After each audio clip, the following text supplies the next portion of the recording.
So here's the thing. I've been stuck in this world for 16 years. 16. I transmigrated here as a baby. Full birth experience, 0 stars, do not recommend, and landed in the Xia family of star language city in the Great Xia Empire. Cool name, right?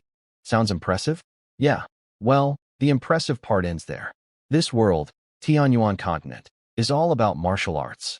Everyone and their grandma is punching through mountains and flying through clouds.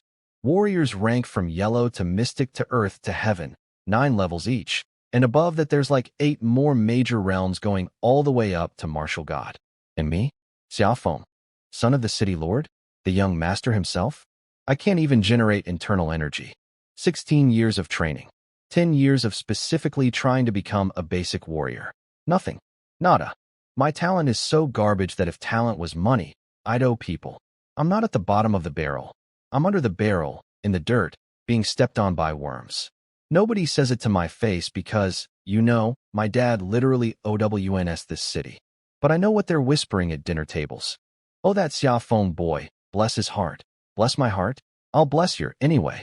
I was lying in bed, staring at the ceiling, having my nightly existential crisis, when suddenly, my chest starts glowing. Now, I've had this weird little bead since birth. Literally came out of my mother's womb clutching this thing like a baby dragon hoarding treasure. Brought it with me from my previous life. I spent years studying it. Tried everything. Blood drops? Did it. Spiritual sensing? Did it. Talking to it nicely? Yelling at it? Done and done. Nothing. For 16 years this bead was basically an expensive marble. And now it's glowing? The light got brighter and brighter, and I'm standing there like an idiot holding it, thinking, should I? Should I throw it? What if it explodes? I'm literally at martial apprentice level. I have the durability of a wet napkin, and then the bead just yets itself out of the little iron cage I kept it in and drills into my forehead. Xiaofeng, are you okay, my parents? Immediately concerned. Because they're angels and I don't deserve them. I'm fine. Just a nightmare. Haha. Everything's great. Everything was not great. A mysterious orb just invaded my skull. My dad then reminded me about tomorrow's engagement banquet with the Liu family's daughter, and said after that he'd personally go search for herbs to improve my talent. See what I mean? Angels. My talent is literal garbage, and they're still out here trying to help me. But about that engagement. Liu family's daughter? She wants nothing to do with me. Can't blame her honestly. She's 15, already mystic rank level 9. She's basically a prodigy soaring through the heavens while I'm down here struggling to do a push-up. We even went to their house a few days ago to let them cancel the engagement. You know, give them a graceful exit, and they refused. Said my dad saved her dad's life, and they honor their debts. Very noble, very touching. But like, your daughter literally runs away when she sees me. How's this marriage gonna work? Honey, I'm home. Sound of windows shattering as she escapes, so I lay back down and tried to sense this bead that just moved into my brain like an uninvited roommate. And a message floated up, dream bead. Assists with dreaming. Assists with dreaming. All that dramatic glowing. The forehead invasion. The near heart attack. And this thing's grand purpose is to help me dream better? What am I supposed to do with that? Oh wow, my dreams are in 4K now. Thanks mysterious ancient artifact. What a game changer. You know what would be actually useful? Pull the 10 supreme holy maidens of the Great Xia Empire into my dream and let me live my best life for one night. That would be worth the forehead drilling. I said this as a joke. Remember this. This is important. I went to sleep. Didn't think much of it. Stupid dream bead, whatever. But then, the bead activated, and it gave me a dream. Not just any dream. A dream where I lived an entire 1,000 years. Same starting point as reality. Garbage talent, same family, same situation, but in the dream, I got lucky break after lucky break. Adventure after adventure. I became the sole supreme of the entire Tianyuan continent. And this is the best part. Remember my joke about the 10 holy maidens? The bead actually did it. All 10 of them appeared in my dream. We met, fell in love through dramatic circumstances, got married, and I helped them all become martial goddesses. 1,000 years of epic adventure and romance. In one night of sleep, I woke up feeling amazing. Like I'd just had the best spa day in existence times a million. Refreshed. energized, ready to conquer. I think I had a dream. I couldn't remember any of it. Not one single detail. 1,000 years of peak life experience and my brain just went, nah, not important, deleted. Cool, cool. Thanks, brain. Really helpful. So I shrugged it off, washed my face, and went about my day like nothing happened. Meanwhile, and I had absolutely no idea about this, across the entire empire, in 10 different supreme holy lands, 10 of the most powerful and beautiful women in existence also woke up from that same dream. Except they remembered everything. Every single detail. 1,000 years of falling in love with me, fighting alongside me, being helped by me. And apparently, the last night of the dream was our wedding night, and they remember that part very clearly because their faces were turning red enough to cook eggs on. And then their auras started changing. They hadn't gained any real power, but their presence, their pressure started shifting toward martial god level. Because in the dream, that's what they were. So all 10 of them had the same thought at the same time. This wasn't just a dream, and they all whispered the same name. Star Language City's young city lord. Xiaofeng, they knew my info from the dream. Worst talent ever.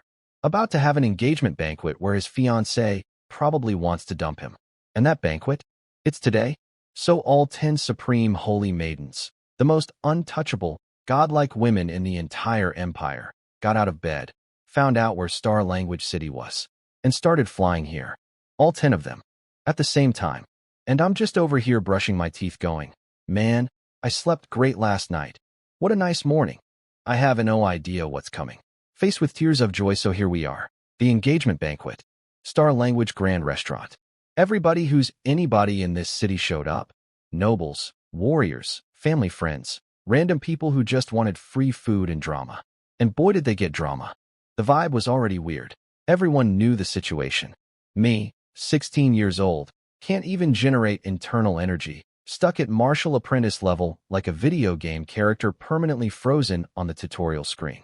And Lu Xiu, 15, mystic rank level 9, literal prodigy, the pride of Star Language City. It's like announcing an engagement between a house cat and a tiger. Everyone's smiling politely, but internally going, if this ain't gonna work. My dad greeted Lu Xiu's dad, all friendly. Lu Tianxiang chatted back like nothing was wrong. Everything seemed normal. And then Lu Xiu walked up onto the entertainment stage. You know, the stage meant for musicians and dancers, grabbed everyone's attention, and with the coldest voice imaginable said, "Dear friends and family, sorry, but the engagement is canceled. Xiaofeng and I have incompatible personalities. I'm sure he'll find someone better." Incompatible personalities? Girl, we haven't had a real conversation in 2 years. What personalities are you comparing? The whole room went dead silent. You could hear a chopstick drop 3 floors down. Now look, I expected this. I knew she'd bail. But doing it here? On the stage? In front of every important person in the city? That's not breaking up. That's a public execution of my dignity. My dad's face went through about 17 shades of angry. He turned to Lu Tianxiang and basically said, "Bro, is this your idea?" And this guy, this absolute snake, just smiled and said, "Oh no, this is Shiyu's decision. I simply respect my daughter's choice, respect her choice." He choreographed this. He probably booked the stage lighting. My dad reminded him, "I destroyed my own Dantian saving your life. My cultivation is permanently capped because of you. And this is how you repay me." And Lu Tianxiang had the audacity to sigh. He actually sighed, like he was the victim, and said, "Brother Xia, I'll never forget your kindness. But your son is 16 and still a martial apprentice. My daughter's future is bigger than Star Language City. I can't sacrifice her whole life to repay a debt. You're a father too, you understand." I understand, all right. I understand you're a backstabbing snake who kept the engagement alive just so you could break it today for maximum humiliation. We literally went to their house days ago and offered to cancel it quietly. They refused, said they'd honor the engagement. And now I realize why. Because a quiet cancellation doesn't let you show off in front of the entire city. My mom rushed over to me, worried I was going to have a breakdown. "Xiaofeng, are you okay?" I shook my head. "Mom, I'm fine. I'm just sorry that you and Dad got humiliated because of me." She smiled and said, "Your dad and I have been through worse. The engagement's off? Fine. With your handsome face, finding a wife will be easy. And that's when Lu Xiyu, walking past us off the stage, dropped the most savage drive-by comment of the century. What good is being handsome? She didn't even stop walking. This girl. My mom's face went dark. I called out, Liushiyu. She turned around with this smug little smile. You don't actually think being good-looking means girls will throw themselves at you, right? This is a world that values strength. Oh, you want to go there? Fine. I smiled right back. Funny you say that. 2 or 3 years ago, you were following me around like a puppy. Brother phone this, brother phone that. You told me I was the wind and you were the rain. Wind and rain together, a match made by heaven. You said you'd be my little maid and serve me forever. So what were you looking at back then if not my face? You know, whenever I remember that Star Language City's #1 genius girl used to simp for me that hard, it really puts me in a good mood. Shut up. Her face went nuclear red. Her parents looked like they wanted to crawl into a hole. Huh, you want to humiliate me in public? Cool. Let's make it a team sport. But then she composed herself and went cold again. Xiaofeng. I've broken through. I'm now Earth rank level 1. And I've been accepted as a direct disciple of the Grand Elder of Cloud Mountain Sect. The crowd gasped. Cloud Mountain Sect? That's a mid-tier sect. Their sect master is a martial venerable. The Grand Elder is a heaven rank level 9 martial ancestor. With Cloud Mountain Sect backing them, the Lu family won't just be #1 in Star Language City. They'll dominate dozens of cities. And just like that, I understood everything. This whole thing, the timing, the public stage, the dramatic announcement, it was never just about dumping me. It was a press conference. A coming-out party for the new and improved Lu family. They used MY Engagement Banquet as their launch event. Dump the loser city lord's son, reveal the sect backing equals instant power, move in front of every noble in the city. Brilliant. Evil. I'm honestly almost impressed. Almost. Then the mysterious stranger who'd been standing with the Lu family finally spoke up. Xiyu, let's go. Why waste words on a waste? That's him. The Grand Elder. Heaven rank level 9 martial ancestor. The strongest person to set foot in this city in probably decades. Everyone in the room looked at him like he was a god descended from heaven. He glanced at me like I was something stuck to his shoe. Waste. Stay in your little city. Stop thinking about Xiyu. Waste. My fists clenched so hard my knuckles cracked. Every cell in my body wanted to scream back at him. But I'm not stupid. This man could sneeze and accidentally delete my entire family from existence. My dad, the city lord, is just a heaven rank martial king. This guy is a heaven rank level 9 martial ancestor. That's like comparing a firecracker to a nuclear bomb. So I swallowed it. Every last drop of rage. Because being alive and humiliated beats being dead and proud. I'm an adult soul in a teenager's body. I can take an insult. But I'm not gonna lie. It hurt. It hurt a lot. And then, right at the absolute lowest moment of my life, when the whole city just watched me get publicly dumped, called trash, and told to know my place, a voice rang out through the entire restaurant. Who dares humiliate my husband? Excuse me, what? My husband? I don't even have a girlfriend. Who in the record scratch freeze frame? Yeah. That's the moment I knew my life was about to get very complicated. Faced with tears of joy, everyone turned to look at the entrance, and in walked the most devastatingly beautiful woman I have ever seen in 2 lifetimes. I'm talking tall, curves that could cause traffic accidents, skin like porcelain, lips like roses, a face shaped like a perfect melon seed, and these eyes, these hypnotic, bewitching fox-like eyes that could make a monk rethink his life choices. She was wearing a black skin-tight outfit with a fluffy fox fur scarf, walking in with this slow, confident catwalk like she owned the place. Except right now, that gorgeous face was ice cold, and those seductive eyes, full of murder. With every step she took, this insane pressure radiated outward. People around her started having trouble breathing. Grown warriors were gasping like fish on land. And the words still echoing through the restaurant. Who dares humiliate my husband? Everyone's brain did the math at the same time. Before she showed up, only one person was being humiliated. Every single pair of eyes slowly turned. To me, my mom leaned over and whispered, Xiaofeng, when did you get such a beautiful wife? Your own mother didn't know? Mom, I don't know either. I was so confused. Like, I would definitely remember marrying a woman who looks like she was sculpted by the gods on their best day. That's not something you just forget. The Cloud Mountain Grand Elder stepped forward, blocking the pressure for the Liu family. Who are you? Which sect do you belong to? She ignored his question entirely and looked at him like he was gum on her shoe. Are you the one who humiliated my husband? Lu Xiu popped out from behind her master, trying to be helpful. Senior, I think you have the wrong person. He's Xiaofeng, 16 years old, can't even generate internal energy. A waste I just broke off my engagement with. There's no way he's your husband. The woman turned to Lu Xiu, and I swear the temperature dropped 10 degrees. Senior? I'm about the same age as you. Don't call me senior. Then her voice got even colder. And who gave you permission to call my husband a waste? You dare break off an engagement with him? It should have been my husband who dumped you. You. Lu Xiu started to get angry, but the woman wasn't finished. Kneel. Apologize to my husband. If he forgives you, fine. If he doesn't, then you kneel until you die.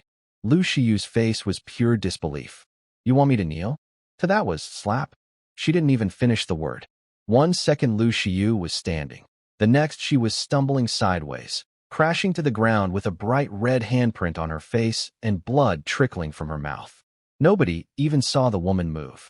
She was just there, and Lu Xiu was on the floor. I told you to kneel. You don't get to talk back. The audacity, the power, the sheer disrespect to Cloud Mountain sect, delivered with the casualness of swatting a mosquito. And I'm not gonna lie, watching Lu Xiu, who just humiliated me in front of the entire city 5 minutes ago, sitting on the floor holding her face with that shocked expression, chef's kiss. I know I shouldn't enjoy it. I know, but I did. I really did. Lu Tianxiang and his wife rushed over. Xiu, are you okay? Xiu looked up at her master with teary eyes. Master, she doesn't respect Cloud Mountain sect at all. Please, avenge me. The Grand Elder's face was dark. He turned to the woman. You've gone too far. She is a disciple of Cloud Mountain sect. We may be just a mid-tier sect, but we will not allow anyone to bully our disciples. He emphasized mid-tier sect, like it was supposed to be intimidating. Like dropping your company name at a bar. The woman actually laughed. Cloud Mountain sect? A mid-tier sect? And you're proud of that?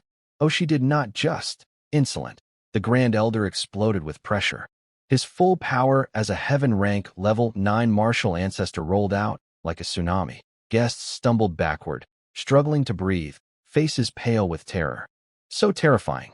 Just his aura alone is unbearable. Even I, a heaven rank level 9 martial master, couldn't survive one move against him. That woman is done for. What a shame. She's so beautiful, but has no brain. Getting killed over a waste. Everyone was writing her obituary already. And here's where I did something that surprised even myself. Despite having no idea who this woman was, I stepped forward and said, Miss, this has nothing to do with you. You don't need to do this. Just leave, because I'm not gonna let some stranger, however gorgeous, however powerful, however clearly insane, get herself killed defending me from a fight that isn't hers. She turned back to me and smiled. And everyone in the room forgot how to think, including me, because that smile, with that face, it was like staring directly at the sun if the sun was beautiful and also wanted to hold your hand. You're my husband. Nobody gets to humiliate you. The softest, most tender voice, saying the most ride or die words imaginable. I opened my mouth, closed it, opened it again. Nothing came out. Because what do you say to that? I have a drop-dead gorgeous mystery woman who I've never met declaring herself my wife, slapping my ex-fiancé across the face, trash-talking a martial ancestor to his face, and looking at me like I'm the most precious thing in the universe. And I'm just standing here like person standing with my brain playing the Windows error sound on repeat. Having a wife this protective and badass would be incredible. If only I had any idea who she was. Loudly crying face, my mom was beaming. Like, full-on Christmas morning face. She whispered to my dad, "This girl is wonderful. If she were really our daughter-in-law, that would be amazing." My dad gave her a look. "Stop talking nonsense." Then he turned to the mystery fox goddess and said, very seriously, "Young lady, please leave. Don't throw your life away for us." Because in my dad's mind, this beautiful idiot was about to pick a fight with a heaven rank level 9 martial ancestor and get herself killed. And even worse, if she made him angry enough, he might take it out on our whole family. But she just smiled at my dad, called him Uncle Xia, like they were old friends, and said, "Don't worry, he can't hurt me." I tried to warn her. "Miss, he's a heaven rank level 9 martial ancestor. That's not a joke." She turned to me with the most adorable confident grin and held up her little fist. "It's fine, hubby. I'm really strong." She said it like a 5-year-old showing off a crayon drawing. Except the crayon drawing could apparently destroy mountains. The Grand Elder was done talking. "You've successfully angered me. No matter what force you belong to, today I will teach you manners." Cloud Mountain Hand. He struck from a distance, and a giant hand, literally a 10-foot-long energy hand, materialized in the air and came smashing down toward her. The crowd went nuts. Cloud Mountain Hand, a top-tier mid-grade martial technique. At full power, he can make a 30-foot hand. He's holding back because we're indoors. Even so, that strike could flatten a small mountain. Lu Shiyu's eyes were sparkling with excitement. "You dared hit me? Now you pay." I opened my mouth to yell, but before I could say anything, the woman's body erupted with an energy shield that wrapped around her and my entire family. Just casually, like opening an umbrella. She looked back at me, face inches from mine, and said softly, "Don't worry, hubby. I'll protect you." She was so close. That perfect face. That faint perfume. I literally had to swallow because my brain was short-circuiting. I almost forgot we were in the middle of a fight. Lu Shiyu saw us having this little moment and lost it. "You disgusting couple. Let's see how long you can act smug." Translation. My ex-trash fiancé is having a romantic moment with a woman hotter and stronger than me, and I am not handling it well. Boom. The Cloud Mountain hand slammed into the shield. The shockwave obliterated every table and chair nearby. The entire building shook like it was about to collapse. And the shield? Not a scratch. Impossible. The Grand Elder's jaw practically hit the floor. He'd never had anyone block his Cloud Mountain hand this easily except his own sect master, who's a full martial venerable. I could literally see his brain going through the stages of grief in real time. Denial, anger, bargaining, and then I saw something else flash in his eyes. Greed. This old fox was already thinking about stealing her technique. Typical villain move. Getting your butt kicked and immediately going, "Ooh, I want that power. My turn," she said. Her eyes flashed red. I said, "Kneel," and the Grand Elder, the terrifying heaven rank level 9 martial ancestor, the man whose mere aura made grown warriors stumble backward. His eyes went glassy, and he dropped to his knees. Thud. What? What just happened? The entire restaurant turned into a statue gallery. Nobody moved. Nobody breathed. Lu Shiyu ran over and tried to pull her master up, grabbing his arm, yanking with everything she had. He didn't budge. Not 1 inch. He was just kneeling there with empty, hypnotized eyes. I blurted out, command through words? Whatever she says becomes reality. She turned back to me with that devastating smile. "Oh, hubby, it's not that impressive. I haven't reached that level yet." "Then what I S it?" Everyone leaned in. You could feel an entire restaurant collectively holding its breath. She grinned. "Seduction magic. Want me to try it on you?" I looked at the Grand Elder, the most powerful man in the room, kneeling on the ground with drool practically coming out of his mouth, eyes completely glazed over, dignity obliterated. I shuddered from head to toe. "I'm good. Thank you. I'm good. No seduction necessary. I appreciate the offer." "Pass," she giggled. "Don't worry, I'd never use my techniques on my hubby. But if you have any special preferences, I can accommodate those too." As special preferences, my brain went exactly where it shouldn't have gone. My face turned red. I coughed. I had nothing. This woman's verbal game was on another level. I was being flirted into submission and I didn't even know her name yet. Meanwhile, the Grand Elder snapped out of it. He stood up with Lu Shiyu's help, face burning with humiliation and fury. "Who are you? What kind of seduction technique is this?" He was starting to suspect something. A seduction technique this powerful could only come from one place. But no. People from that place would never come to a backwater city like this. "Who told you to get up?" "Kneel." Her eyes flashed red again. And even though the Grand Elder was ready this time, even though he was actively defending against it, thud, back on his knees. Again, the crowd was horrified. They didn't even understand what was happening. From their angle, they couldn't see her eyes. It just looked like she told him to kneel, and he did it. Twice. Then she turned to me one more time, and that icy, murderous expression melted into the sweetest, most adorable smile you've ever seen. Like two completely different people sharing one face. Silly me. I got so mad at that old man for bullying you that I forgot to introduce myself. Hubby, let's do this properly. She gave a little bow. My name is Usia. I'm from the Celestial Fox Holy Land. Celestial Fox Holy Land? As in one of the 10 supreme holy lands of the Great Xia Empire? As in the place that produces the most powerful and beautiful women on the entire continent? As in wait. Fox. Seduction magic. Impossibly beautiful. Calls herself a fox. She's from the Fox Holy Land. Of course she is. I'm standing here in a destroyed restaurant, next to a kneeling martial ancestor, across from my furious ex-fiancé, surrounded by terrified nobles, being claimed as a husband by a girl from one of the most powerful organizations in the empire. And I still have no idea how she knows me or why she thinks I'm her husband. My life makes no sense, and I am both terrified and slightly thrilled. Loudly crying face, the restaurant exploded with whispers. She's from the Celestial Fox Holy Land? No wonder she doesn't care about Cloud Mountain sect. Cloud Mountain is a mid-tier sect. Comparing them to a holy land is like comparing a puddle to the ocean. But why is a holy land disciple in our tiny backwater city? And why does she keep calling Xia Feng her husband? Wait. I heard all direct disciples of the Celestial Fox Holy Land carry the bloodline of the ancient divine beast, the nine-tailed Celestial Fox. Hold on. My brain is broken. She keeps calling him husband, but it also sounds like they've never met before. Can someone please explain what's happening? Yeah, good question. I also needed someone to explain what was happening. I was living it, and I had an OCLUE. Lu Shiyu was having a full mental breakdown. Impossible. That waste can't possibly know someone from the Celestial Fox Holy Land. It's fake. She's an imposter. Usia just laughed. Turned to me with this amused look and said, Hubby, your ex-fiancé is not only blind but apparently also brain damaged.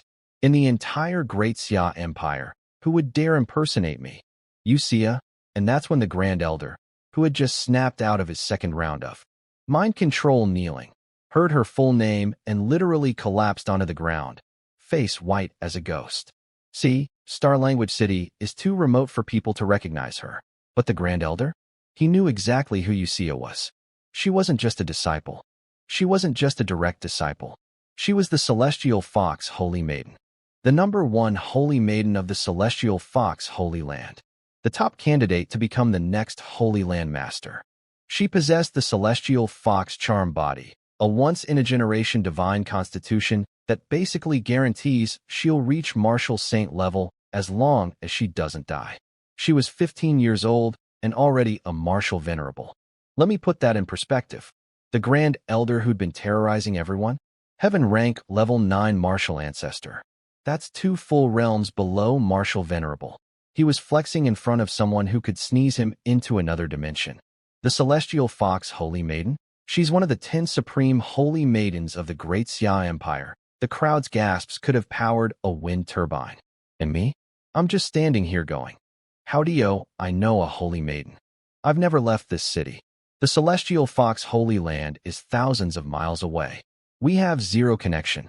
This makes absolutely no sense. Lu Shiyu was still screaming, no, it's fake. That waste can't possibly know a holy maiden. It can't be real. Slap. Another slap. But this time it wasn't Usia. It was the Grand Elder. Slapping his own disciple. You idiot. This man was about to have a stroke. He came here for a simple disciple pickup and somehow ended up offending the most dangerous young woman in the entire empire. And his stupid apprentice kept poking the bear. Master, you. Shut up. He spun around and bowed so deep to Usia that his forehead almost touched the floor. I didn't know I was in the presence of the Celestial Fox Holy Maiden. Please forgive my earlier offense. Usia's voice was ice. Did I say you could stand? Thud. He didn't even need the seduction technique this time. He dropped to his knees voluntarily. Man went from, I'll teach you manners, to, please don't destroy my sect, in about 4 minutes flat. Then Usia just looked at Lu Shiyu. Didn't say a word. Just looked. The Grand Elder understood immediately. He whipped around and screamed at Lu Shiyu. You foolish disciple. Kneel and apologize to young brother Xia right now. young brother Xia. This man called me waste 5 minutes ago. Now I'm young brother Xi. The whiplash gave the entire audience collective neck injuries. Lu Shiyu's face was twisted. The girl who just publicly dumped me on stage, called me a waste, mocked me for being handsome, announced her fancy sect membership like she was reading a resume. That girl now had to kneel and apologize. To me, the waste. Her fists were clenched. Her jaw was locked. Tears of pure humiliation were building in her eyes. Xiaofeng, I'm sorry. She spat it out like the words were made of broken glass. And honestly, I felt kind of weird about it. Like, you started this. You chose to publicly humiliate me at my own engagement banquet. You called me a waste. And now you're crying like I'm the bully? Girl, the audacity. Looks like my hubby isn't quite satisfied. You can all stay kneeling for now. Yusia said it so casually, like she was deciding whether to order dessert. The Grand Elder nodded frantically. Yes, yes, yes. We'll kneel until young brother Xia is satisfied, a heaven rank level 9 martial ancestor. Nodding like a bobblehead. 0 dignity remaining. His reputation as a supreme powerhouse. Gone. Reduced to atoms. Lu Tianxiang and his wife wanted to step forward, but their legs wouldn't move. The word, Holy Maiden, was pressing down on them like a mountain. And I could see the confusion in their eyes. What does that waist have that attracted a holy maiden? Buddy, I'm asking myself the same question. Then Yusia turned to me, and the Ice Queen vanished, replaced by this adorable, expectant smile. Like a puppy who just fetched a ball. Hubby, I stood up for you. Did I do good? 1 second she's making a martial ancestor kneel and threatening to cut out tongues. The next she's looking at me with sparkly eyes asking if I'm proud of her. The gap between her two modes was giving me emotional whiplash. I opened my mouth, closed it. My brain searched through every word I knew in 2 lifetimes, and the best I could come up with was, thanks, thanks? That's what I said. The most beautiful and powerful woman I've ever met just demolished my enemies for me, and I said thanks like she held a door open? What a blockhead. She reached out with her perfect, snow-white hand and poked my forehead. Then she smiled the most radiant smile I've seen in 16 years of existence. But I like it. What is happening to my life? Then she slipped her arm through mine, just casually latched on like we'd been together for years, pressed herself against my side, and I could feel softness and warmth and this intoxicating perfume. And my mouth went completely dry and my brain just, error 404. Thoughts not found, she giggled and said. Hubby, look, all these guests are already here. Uncle and Annie are here. We can't let everyone go home empty-handed. Why don't we just use today to hold our engagement banquet instead? She wants to hijack the engagement banquet, the one that Lu Shiyu just canceled 5 minutes ago. She wants to replace the bride and hold the ceremony right now, in front of the same guests, at the same venue, while the previous fiancé is still kneeling on the floor. This is the most savage power move in the history of power moves, and I am simultaneously terrified, impressed, and slightly in love. Flushed face, every single guest in the restaurant had the same expression, mouth twitching, eyes wide, brain broken, and honestly, same. Yusia, who was still clinging to my arm like a beautiful koala made of perfume and danger, just casually suggested we hold our engagement banquet. Right now, in the same room, with the same guests, while my ex-fiancé was still kneeling on the floor. Isn't this a bit fast? I don't even know you yet. That's what I tried to say. But her softness was pressed against my arm, and my words came out all stuttery and broken like a computer running too many programs at once. She blinked those bewitching eyes and smiled. That's okay. We can get to know each other after. But your family isn't here. An engagement needs both families present. Miss you. Call me wifey. She stomped her little foot. Stomped it. Like a pouty kitten. I physically could not make my mouth form that word. After an embarrassingly long pause, I tried. How about, I call you Sia? Sia? She puffed out her cheeks, disappointed. Those sad puppy eyes could end wars. Fine, I guess. I turned my head away because looking into her eyes was like staring into a black hole. Once you fall in, you're never coming out. Sia, maybe you should check with your family first? Because let's be real here. I'm a nobody. A zero. A guy who can't even become a basic warrior. There is absolutely no universe where the Celestial Fox Holy Land, one of the 10 supreme organizations in the Empire, would let their holy maiden marry me. This had to be some kind of mistake, or a prank, or a hallucination. Maybe the dream bead was still working, and I was actually still asleep. She grabbed my face, both hands, cupping my cheeks. Her gorgeous face was right there, inches away, and I could feel her breath on my, no need. We can act first and report later. ACT first and report later. That's what rebels say before doing something crazy. And she's saying it about marrying me. Everyone in the restaurant heard it. Jaws hit the floor again. One of the 10 supreme holy maidens of the empire just said she'd marry a waste without permission and deal with consequences later. This isn't a holy maiden. This is a simp. A divine tier, Holy Land level, martial venerable rank simp. And she was simping for me. Nobody understood. Especially Lu Xiu, who was kneeling off to the side looking like someone who just watched their house burn down, their car get stolen, and stepped on a Lego all at the same time.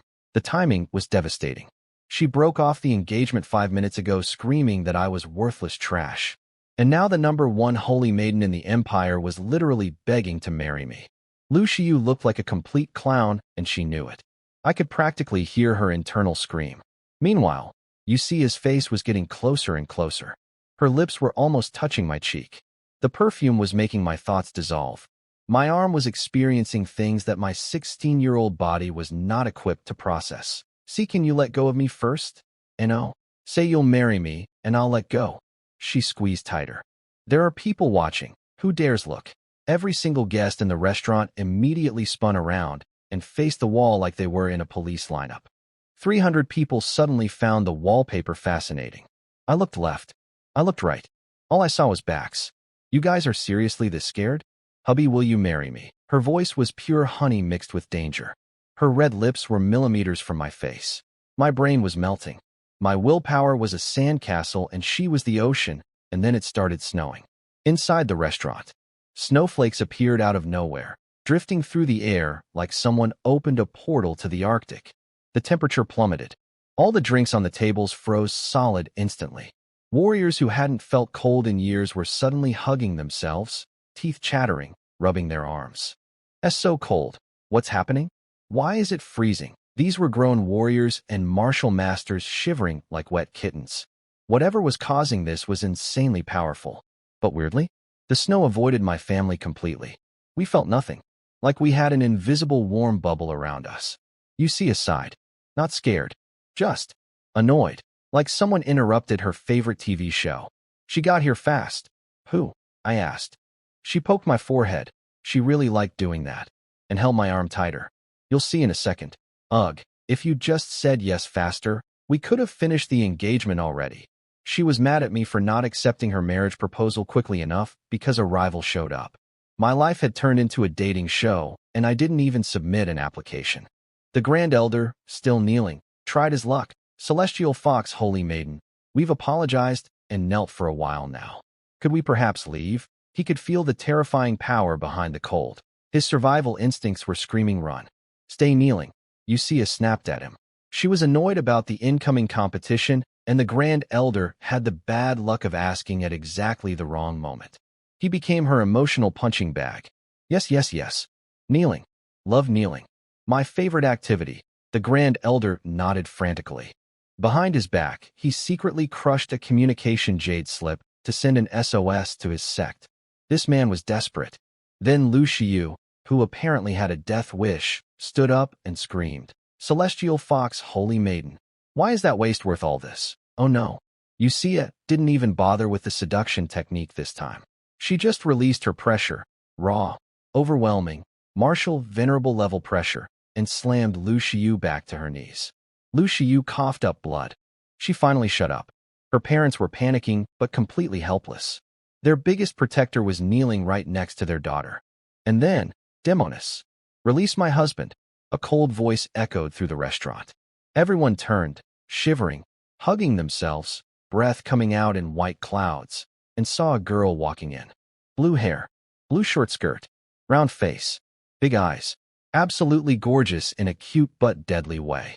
Completely expressionless, like an ice sculpture that learned to walk. And she was cold. Not just, it's chilly cold. This was a cold that came from inside your bones and radiated out. The kind of cold where wearing 10 coats wouldn't help. Every step she took in her high heels left a frost footprint on the floor. But the word that sent every head in the room swiveling back to me? Husband, she said, husband. Another one. 300 pairs of eyes locked onto me. The talentless, powerless waste of a young city lord, standing here with one absolute goddess already hanging on my arm while another absolute goddess just walked and calling me husband. And I'm just standing here with the single thought bouncing around my empty skull like a screensaver. What is happening to my life? Loudly crying face, loudly crying face, loudly crying face. I genuinely cannot explain what my life has become. 2 minutes ago, I was the city's biggest loser. Now I have a fox goddess on my right arm and an ice queen on my left arm, and they're both calling me husband while fighting over me like I'm the last piece of cake at a birthday party. The blue-haired girl glared at Usia. Usia didn't let go. In fact, she squeezed tighter. The temperature dropped another few degrees. People's eyebrows were growing icicles. The Grand Elder, a heaven rank level 9 martial ancestor, was kneeling on the ground shivering. Usia, don't test my patience. Oh please, like you could beat me in a fight. Want to try? Bring it. These two were about to turn this restaurant into a war zone, and I was literally standing between them, like a toothpick between two sledgehammers. Ladies, let's talk this out. No fighting, please. And Usia instantly backed down. Hubby doesn't like fighting, so I won't fight. She smiled at me sweetly, still glued to my arm. The blue-haired girl saw this, gritted her teeth, and in a flash appeared on my other side, grabbing my left arm and pressing herself against me while glaring daggers at Usia. So now I had right arm, fox goddess, warm, soft, smells like flowers. Left arm, ice princess, cool, soft, smells like winter morning. Both extremely distracting. My body was completely frozen, and not because of the cold. I literally did not dare move a single muscle. One wrong twitch, and I might accidentally start World War III. The guests were staring with eyes the size of dinner plates. Two supreme beauties, one on each side, fighting over the biggest waste in the city. Their brains were all displaying the blue screen of death. Hubby already agreed to marry me.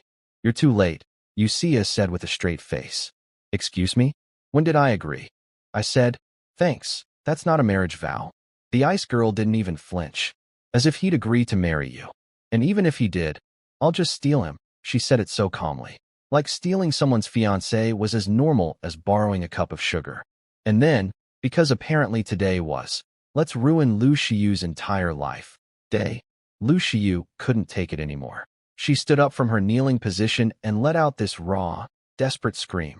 You. Who are you? He's just a waste I threw away. What is so great about him? Why are you two fighting over him? The Grand Elder heard this, and his survival instincts kicked in immediately. He shuffled sideways on his knees, putting as much distance between himself and Lu Shiyu as possible.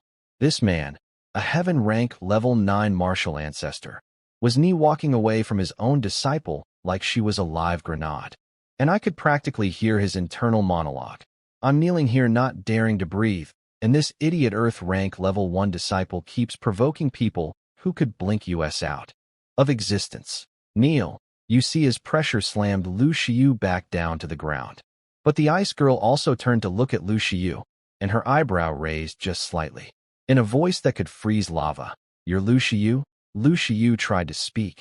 The ice girl waved her hand. Casually, like she was brushing away a fly.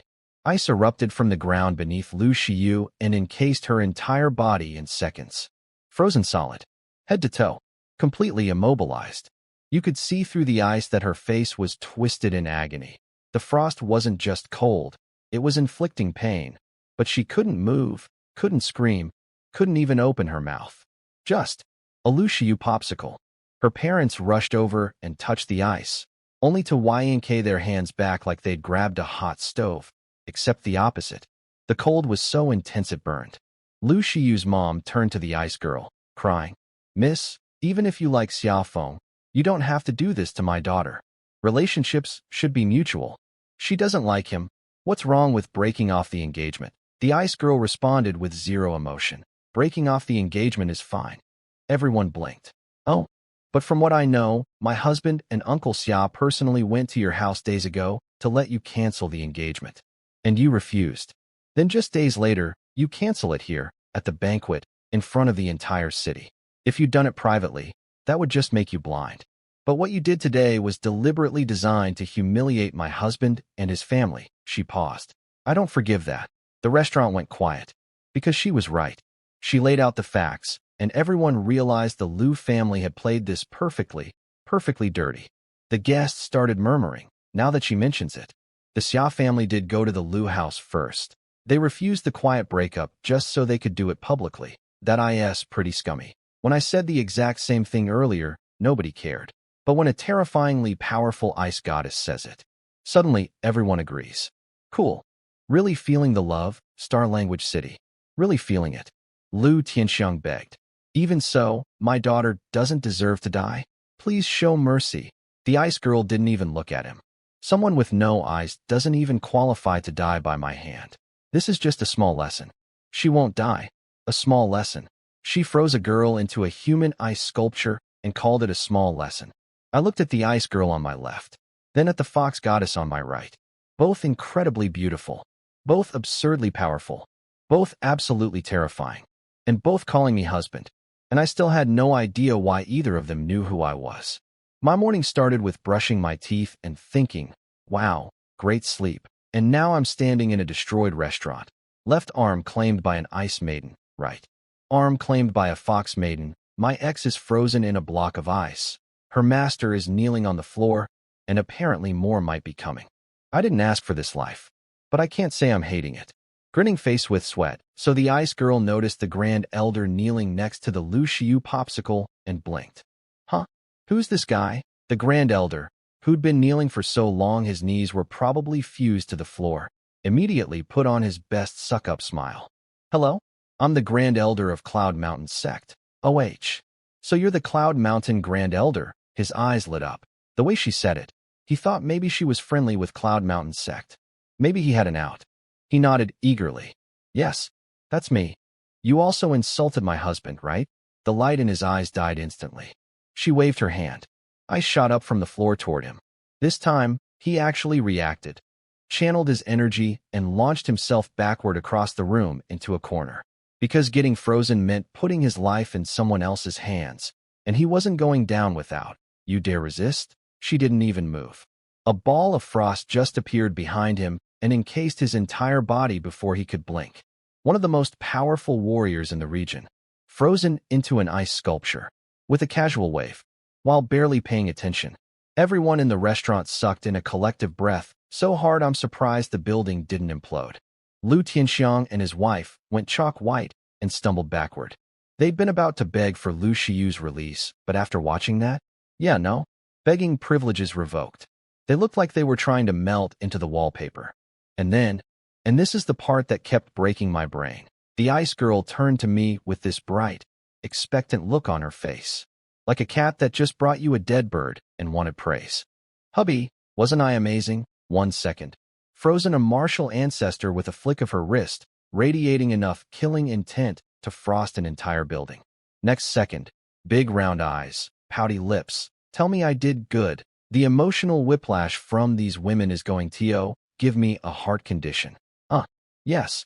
Amazing, I said, nodding like a robot. Yusia, still clinging to my right arm, puffed her cheeks. It was okay, I guess. Nobody asked you. The ice girl squeezed my left arm tighter. If hubby says I'm amazing, that's all that matters. Both arms. Both occupied. Both experiencing sensations that my 16-year-old brain could not handle. My eyes were going slightly unfocused. It was like being attacked by two clouds made of perfume and softness from opposite directions. Focus, Xiaophone. Focus. Miss. Call me wifey, DJ with grave VU. The exact same conversation I'd had with Yusia 20 minutes earlier. These two were running the same playbook. Yusia looked at the ice girl with the most disgusted expression. You're supposed to be a holy maiden of the extreme ice holy land. Have some dignity. This from the woman who was literally hanging off my arm like a decorative scarf. The hypocrisy was astronomical. Extreme ice holy maiden? The one with the legendary extreme ice sacred body. Extreme ice holy land. That's on the same level as the celestial fox holy land. One of the 10 supreme holy lands. Another supreme holy maiden? What did Xiafeng do to attract 2 of the 10 supreme holy maidens? The guests were having a collective mental breakdown. I couldn't blame them. I was having one too. You're also a holy maiden? I asked, genuinely floored. She beamed. Yep. Hubby, nice to officially meet you. I'm Lin Wanqing, first holy maiden of the extreme ice holy land. And your future wife? My. Future. Wife. She said it like she was telling me water is wet. Just a fact. No discussion needed. Lin Wanqing, could you please have some shame? First come, first served, Yusia snapped. Since when do matters of the heart follow a cue? It's every woman for herself.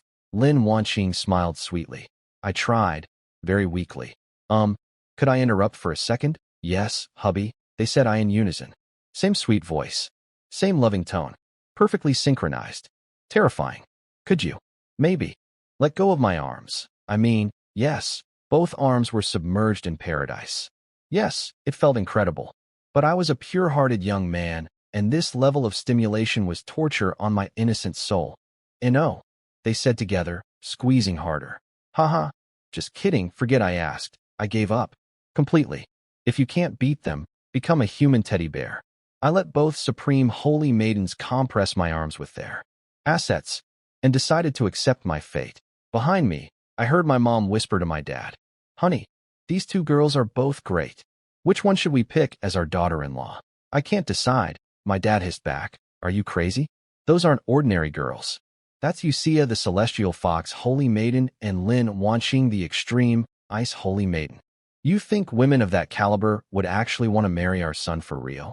They must have ulterior motives we don't know about. My mom rolled her eyes so hard. Ulterior motives? What do we have that's worth scheming for? Our debt. Our son who can't cultivate? Stop being so paranoid. I think both girls are wonderful. 1,000,000 times better than that Lu Shiyu. Dad rubbed his temples in defeat. They thought they were being quiet. They were not being quiet. I heard every word.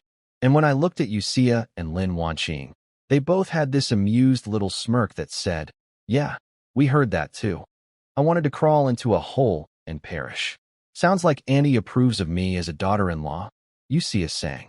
She was obviously talking about me. Don't flatter yourself, Lin Wanqing fired back. And while these 2 were bickering over who my mom liked more, like this was some kind of reality TV show called The Bachelor, Holy Maiden Edition. A deep, booming voice echoed from the restaurant entrance. Cloud Mountain Sect Master Yunshan has come to pay respects to the Celestial Fox Holy Maiden. Oh great. The Grand Elder sent his distress signal, and the actual sect master of Cloud Mountain showed up. A full martial venerable. The big boss. Coming to pay respects, which is powerful person code for, please don't destroy my sect. I looked to my left, frozen Grand Elder. I looked to my right, frozen Lu Shiyu. I looked at my arms, 2 holy maidens attached like designer accessories. I looked at the entrance, a martial venerable begging for an audience. This was supposed to be a simple engagement banquet. I just wanted some free food, man. Loudly crying face, so the Cloud Mountain sect master walked in, big, burly, arms like tree trunks, and the guests parted like the Red Sea. Everyone was whispering about how he's a real martial venerable, yellow rank level 3, and speculating whether he could take on the 2 holy maidens. I tried to be reasonable. Sia, Miss Lin, the Cloud Mountain sect master is a genuine martial venerable. Maybe we should, talk things out nicely, Yusia giggled. A yellow rank level 3 martial venerable? That's supposed to be scary. And Lin Wanqing? She didn't even acknowledge the threat. Instead, she stomped her foot and pouted. Hubby, you called her Sia, but you called me Miss Lin? Why? What should I call you then? Wifey, obviously. Shameless, Yusia glared at her. I coughed. That's a bit much. Then call me Xiaoqing. Or Qinger, Qujinjier. That's like the cutest, most intimate pet name possible. I'm a martial apprentice calling a supreme holy maiden, Qinger. That feels like a crime. How about Xiaoqing? Okay. She nodded happily like a puppy getting a treat. Not fair. Hubby, you have to call me Xiaoya then. Yusia stamped her foot. Fine, Xiaoya. Yay, big smile. Supreme Holy Maiden of the Celestial Fox Holy Land. Reduced to, yay, because I used a nickname. The guests were all thinking the same 2 words. I know they were. Because I was thinking them too. simp. Energy. Except reversed. Two of the most powerful women in the entire empire were simping for me, a guy who couldn't beat up a strong breeze. The universe had clearly lost its mind. And meanwhile, the Cloud Mountain sect master was just standing there, waiting. He'd made this grand entrance, announced himself with a booming voice, and these two girls were arguing over nicknames like he didn't exist. He glanced at his grand elder frozen in the corner. His eye twitched, but he kept his composure. He bowed to Yusia. Cloud Mountain sect master Yunshan pays respects to the celestial fox holy maiden. Yusia didn't even look at him. Yeah, I heard you the first time. I'm not deaf. She was literally in the middle of negotiating pet names with me, and this martial venerable had the audacity to interrupt. How dare he? But Yunshan stayed calm. A ring appeared in his hand, which he held out respectfully. My grand elder's offense was unintentional. Please accept these 10,000 mid-grade spirit stones as an apology. I humbly asked the holy maiden to spare him. The crowd gasped. 10,000 mid-grade spirit stones? I've never seen that many in my life. With that many stones, the Xia family could become a powerhouse. I thought he came to fight. He came to pay a fine. 10,000 mid-grade spirit stones. That's an insane amount of money. For our little star language city, that's like someone pulling up with a dump truck full of gold bars. Yusia squeezed my arm. He's not apologizing to me. He's apologizing to my husband. Yunshan looked at me. I could tell he was deeply confused about why a supreme holy maiden was attached to a talentless 16-year-old like a barnacle on a luxury yacht. But he swallowed his questions, bowed to me, and said, "Young sir, please accept these 10,000 mid-grade spirit stones as our sincere apology, a martial venerable." Bowing to me, offering me money. 3 hours ago, I woke up as the city's biggest disappointment. Now a martial venerable was basically writing me an apology check. Is this real life? My mom, who'd been watching this whole thing from behind me, leaned forward and whispered, "Xiaofeng, take it. That's enough." My dad, on the other hand, was frowning. I could tell he was thinking, once the holy maidens leave, every greedy warrior in the region is going to come rob us for those stones. Smart man, my dad. Practical. But Yusia smiled and said, "Take it, hubby. If you don't, he'll feel uneasy." Yes, yes. Please take it. Yunshan nodded so fast his head almost unscrewed. I reached for the ring. Hesitated. Reached again. Then just took it. 10,000 mid-grade spirit stones. In my pocket. Me, the waste. The guy who can't generate internal energy. Holding more wealth than my entire city has probably seen in a decade. And then, from my left side, a voice cold enough to freeze the concept of warmth itself. Where's mine? Lin Wanqing. Arms crossed. Eyebrow raised. Full Ice Queen mode. Yunshan blinked. You are? Yusia helpfully chimed in. Oh, she's the first holy maiden of the extreme ice holy land. Also, your grand elder was frozen by her, not me. Yunshan's face went through about 5 emotions in 2 seconds. Then he turned and glared at his frozen grand elder through the ice. You could almost read his thoughts, you moron. You didn't just offend one supreme holy maiden. You offended 2? And you didn't even mention the second one in your message. To be fair, the Grand Elder was frozen before he could update his report. But still, Cloud Mountain Sect Master Yunshan greets the extreme ice holy maiden. He bowed again, gritting his teeth, and pulled out another ring. This contains 100,000 low-grade spirit stones.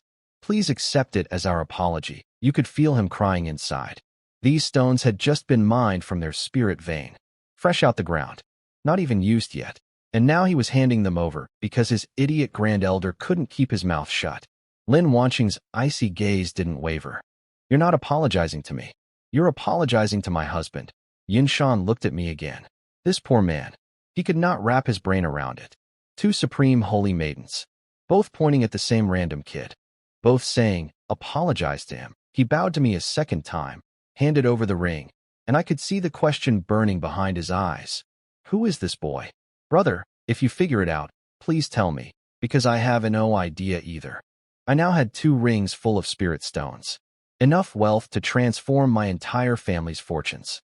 All because 2 women I've never met decided I was their husband, and an old man called me a bad word. My mom was probably already mentally redecorating the house. My dad was probably already mentally planning security. And I was just standing here, one arm in Fox Paradise, the other in Ice Paradise, holding more money than I'd ever dreamed of, thinking, this morning I was a waste who couldn't cultivate. Now I'm a waste who can't cultivate, but has 2 holy maidens and a fortune. Progress?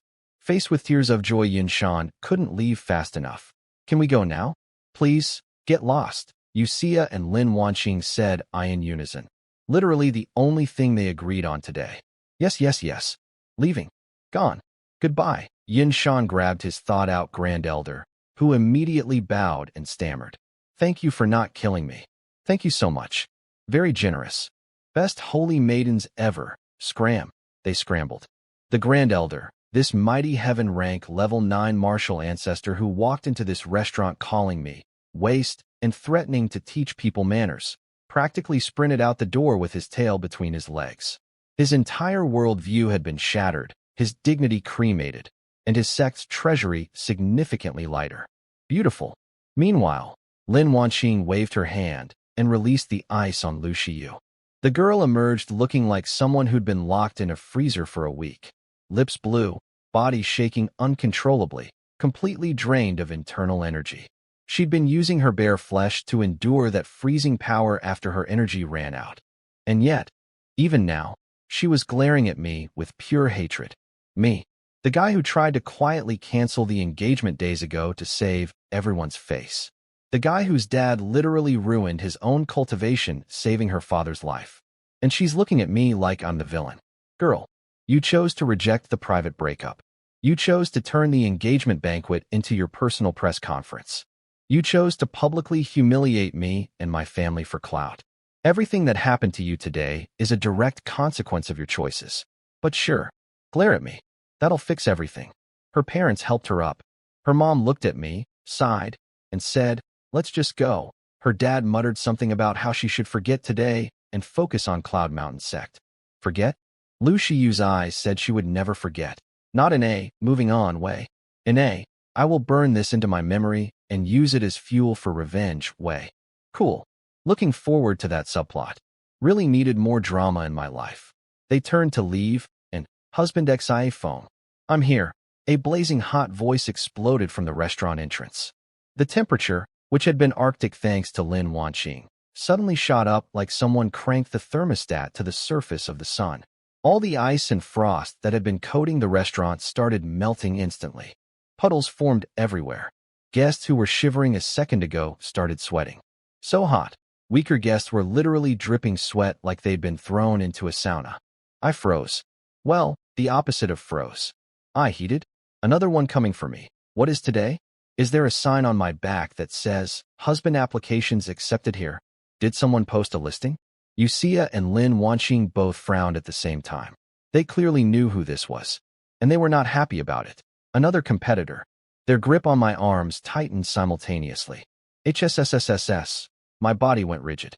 I didn't look down, but I could feel what was happening.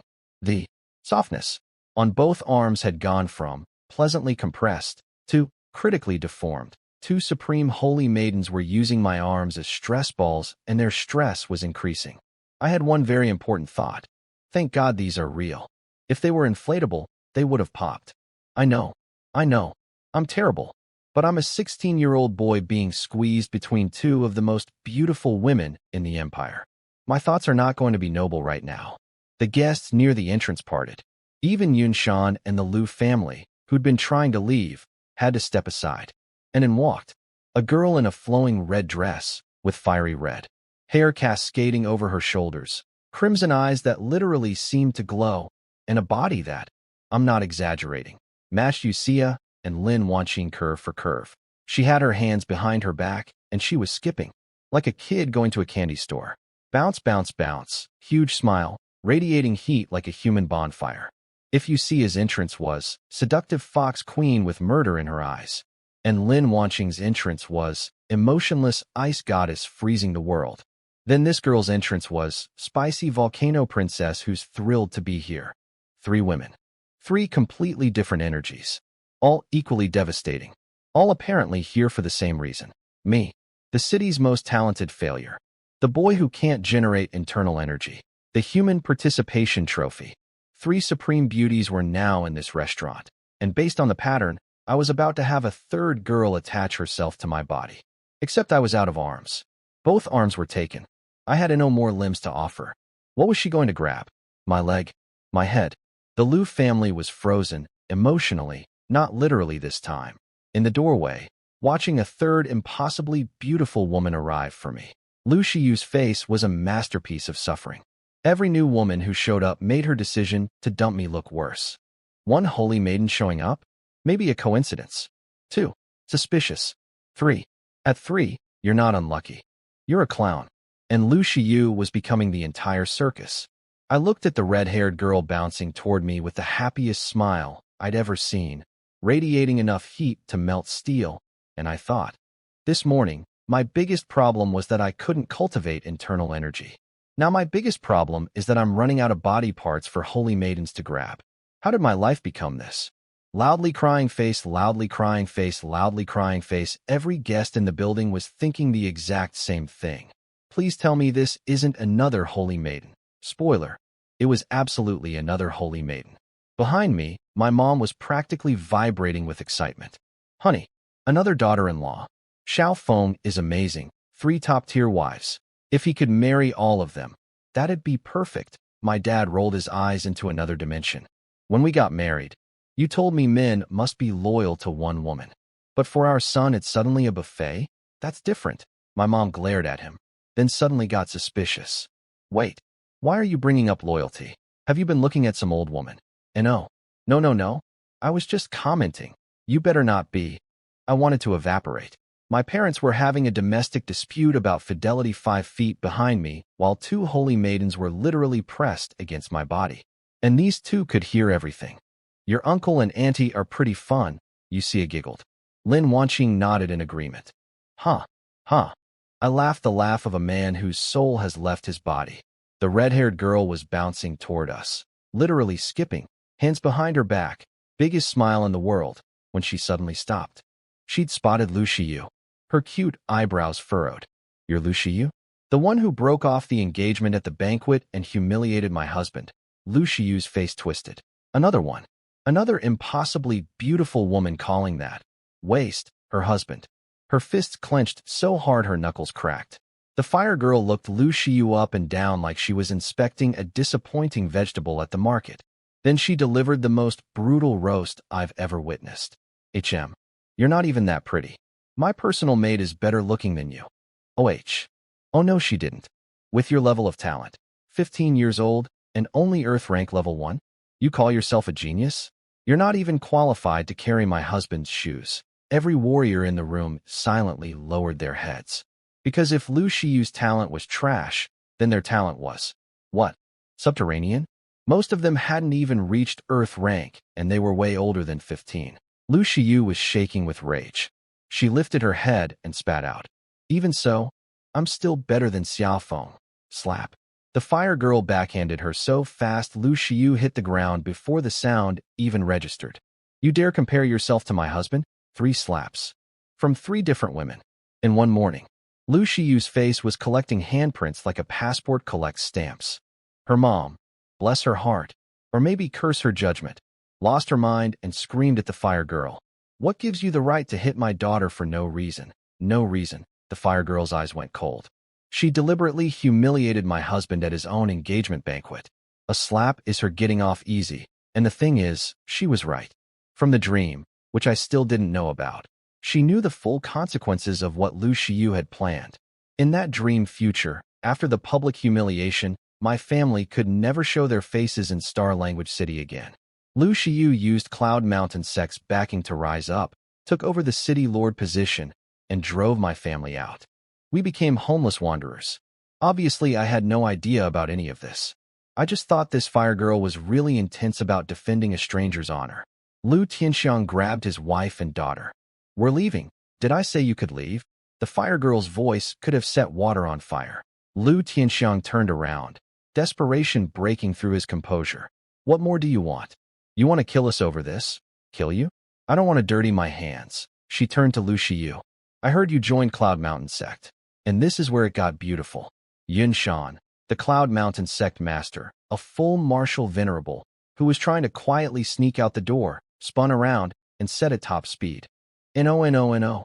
She is not our disciple, sect master. Lu Shiyu whipped her head around. The Grand Elder was even faster. I have expelled Lu Shiyu from my tutelage. She is no longer my disciple. She is not a member of Cloud Mountain sect. I also already knelt and apologized to young Master Xia. My sect master paid 10,000 mid-grade and 100,000 low-grade spirit stones. I will treat young Master Xia with the utmost respect from now on. I would never. He was talking so fast he was practically rapping. Full panic mode. This man was throwing Lu Shiyu under the bus so hard the bus did a backflip. The room went silent. Expelled. From Cloud Mountain sect. Lu Shiyu hadn't even visited the sect yet. She was accepted as a disciple roughly an hour ago. She was expelled roughly now. That might be the shortest sect membership in the history of cultivation. Master, how could you do this? Lu Shiyu's voice cracked. Without Cloud Mountain sect, the Lu family had nothing. Their entire power play, the public engagement breaking, the grand announcement, the flex in front of the whole city, it was all built on Cloud Mountain sect's backing. And that backing just evaporated faster than morning dew on a volcano. The Grand Elder didn't even look at her. She's all yours. Do whatever you want with her. We have sect matters to attend to. Goodbye. He was already walking away. A talented disciple versus angering another holy maiden? Not even a contest. Lu Shiyu went from prized genius to abandoned luggage in the time it took to blink. Go ahead, leave, the fire girl said, waving them off like shooing flies. The Grand Elder bowed. May I ask your name and where you're from? The fire girl's eyebrow shot up. Why? Want to remember my name so you can send someone for revenge? No, absolutely not. Leaving now. Bye. He was already speed walking to the exit. I'll tell you anyway. Her voice rang out through the entire restaurant. My name is Zhao Lingxian. I'm from the Blazing Fire Holy Land. Xia Feng is my husband. From now on he's under the Blazing Fire Holy Land's protection. If you even think about retaliating against him, I will burn Cloud Mountain sect to ashes. Yin Shan and the Grand Elder both stumbled, nearly face-planted right there in the doorway. The Blazing Fire Holy Maiden. Another one of the 10 supreme holy maidens. That's 3 out of 10. In my restaurant. On the same morning. All claiming to be my wife. If you're keeping score at home, Holy Maiden 1. Yusia made the Grand Elder kneel twice with seduction magic. Currently occupying my right arm. Holy Maiden 2. Lin Wanqing froze the Grand Elder and Lu Shiyu into ice sculptures. Currently occupying my left arm. Holy Maiden 3. Zhao Lingxian slapped Lu Shiyu, got her expelled from her sect, and just threatened to burn down an entire mid-tier organization. Currently, heading my way with no available arms to grab. I have run out of limbs. I have run out of brain cells. I have run out of the ability to be surprised. This morning I was a waste. Now I have 3 holy maidens, a fortune in spirit stones, and my ex-fiancé has been slapped, frozen, expelled, and publicly humiliated by 3 different women in the span of an hour. And it's not even lunch yet. Loudly crying face meanwhile, outside the restaurant, Yun Shan and the Grand Elder were practically running down the street. Sect Master, did you have to give them that many spirit stones? The Grand Elder whined. Yun Shan glared at him. You're only alive right now because you're my uncle. Those are supreme holy maidens. You think we can just say, oops, sorry, and walk away? And your message didn't even mention the second one. If I'd known there were 2, I would have split the 10,000 mid-grade stones into 2 portions. I didn't know about the second one when I sent the message. Who could have predicted that tiny star language city would have 2? No, 3 supreme holy maidens. Then Yun Shan's eyes went cold. Once the holy maidens leave star language city, we disguise ourselves as the Crouching Bull sect and attack the Xia family. Take back the stones and frame our rivals. The Grand Elder's eyes lit up. Brilliant. We get our stones back and the holy maidens destroy our enemies for us? Yeah, these guys were planning revenge the second they walked out. Real classy. But I didn't know about any of that yet. Future me problem. Back in the restaurant, the guests were losing their collective minds.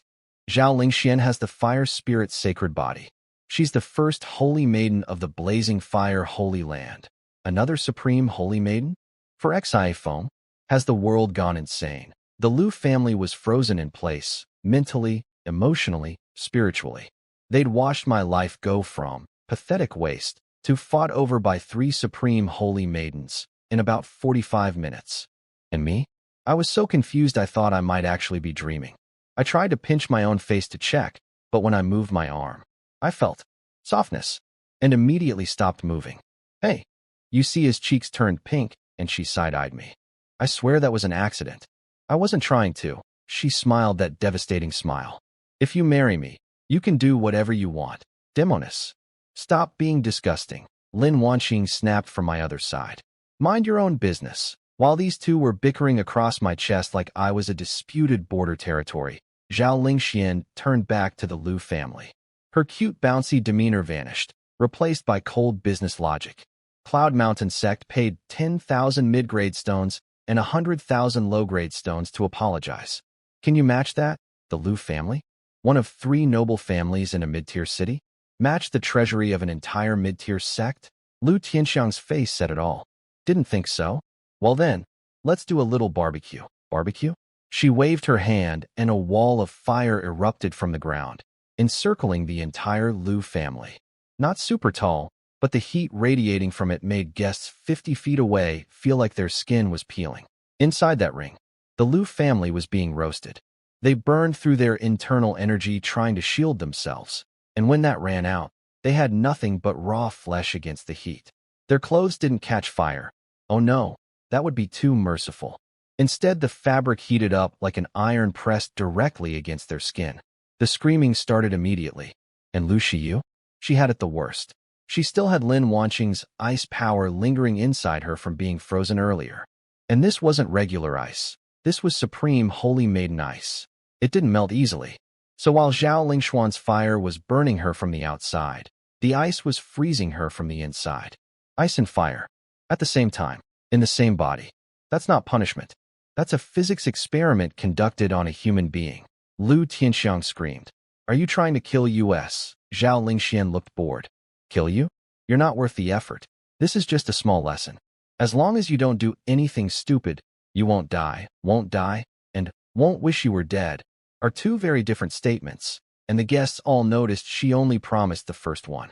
Everyone was thinking the same thing. If only the Liu family had accepted the quiet breakup when the Xia family offered it, none of this would have happened. And honestly, I was thinking that too. We gave them a way out. A clean, private, no drama exit. They chose this instead. Actions meet consequences. Consequences meet the Liu family. Then Zhao Lingxian turned to me, and the transformation was instant. The cold, terrifying fire goddess who was casually barbecuing a family of 3 vanished. And in her place was the most adorable, sweetest, sparkliest smile I've ever seen. Hubby, her voice was so sugary and cute that every man in the restaurant felt their knees go weak, including mine. And I'd been getting hit with these transformations all morning. She flickered, literally teleported, right in front of me, arms wide open, going in for a full body hug. Stay away from our husband. Yuxia and Lin Wanqing shouted in perfect unison. The only time they'd ever cooperated, and both threw a palm strike at Zhao Lingxian simultaneously. She blocked with both hands. The collision sent out a shockwave that knocked guests sideways like bowling pins. Tables flipped. Cups shattered. Someone's hat flew off. Zhao Lingxian slid back 10 steps, but stayed on her feet, glaring at the 2 women still attached to my arms. Fox woman. Ice woman. She was grinding her teeth so hard I could hear it from here. If I wasn't afraid of hurting hubby, I'd burn you both to ashes. Big talk. Yuxia scoffed. If I wasn't worried about hubby, I'd put you to sleep permanently. I'd turn you into an ice sculpture, Lin Wanqing added. 3 supreme holy maidens, standing in a destroyed restaurant, threatening to annihilate each other. The only thing stopping the apocalypse was me, the weakest person in the room. Their desire to not accidentally vaporize me was the only thing keeping this city on the map. I am simultaneously the most protected and the most endangered person on this entire continent. I am the human ceasefire, the world's most pathetic peacekeeping force. And it's still not lunchtime. Loudly crying face. Fine then, Zhao Lingxian declared. Let's fight without powers. No energy, no techniques, just fists. Loser goes home. Deal? Lin Wanqing didn't even hesitate. Fist fight? Fun. Yuxia cracked her knuckles. They finally let go of my arms. Sweet relief. my blood could circulate again, and formed a triangle in the middle of the destroyed restaurant, ready to throw hands like street brawlers. 3 supreme holy maidens, about to have a no-powers fistfight. Over me, every guest was staring with their mouths hanging open so wide you could park carriages in them. Ladies, you are supreme holy maidens. You represent the pinnacle of grace, elegance, and power in the entire empire. And you're about to wrestle like drunk uncles at a family reunion, over a guy who can't even do a proper push-up. Please. Lu Xiyu was watching through the firewall, eyes bloodshot, tears streaming, not from sadness, but from the heat literally cooking her eyeballs, and she was still staring at me, trying to figure out what I was hiding. Xiaofeng, what are you hiding from me? I could practically hear her internal scream. Sister, I'm not hiding anything. I'm as confused as you are. Maybe more confused because at least you can theorize from the outside. I'm living this, and I have 0 answers. But I'm not gonna lie. Watching 3 of the most beautiful, powerful women in the empire about to brawl over me, there was a tiny, shameful little part of my brain going, yeah, this is pretty great. I am not proud of it. But I'm honest. Xiaoya, Xiaoqing, Miss Zhao, can we maybe not fight and just talk it out? Yusia dropped her fighting stance immediately. Hubby doesn't like fighting? Okay, I won't fight. Big smile. Done. Lin Wanqing also nodded. Fine. I'll listen to hubby. But Zhao Lingxian? She froze. Then her lip started trembling. Her eyes got big and watery. Xiaoya, Xiaoqing, you have cute nicknames. Oh no.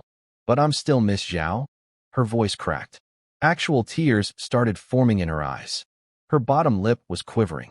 The girl who was casually barbecuing a family 3 minutes ago now looked like a kicked puppy. Why are you so close with them, but so distant with me? You can call me Xiao Xian. Miss Zhao, please don't cry. I'm still Miss Zhao. The tears were right there on the edge, about to fall, 1 second away from full waterworks. Xiao Xian. Why? Instant transformation. Tears. Gone. Vanished. Evaporated. Like they never existed. The biggest, sunniest smile you've ever seen replaced the crying face so fast, it gave me spiritual whiplash. The crowd was floored. Those tears were about as real as a $3 bill, and she turned them off like a faucet.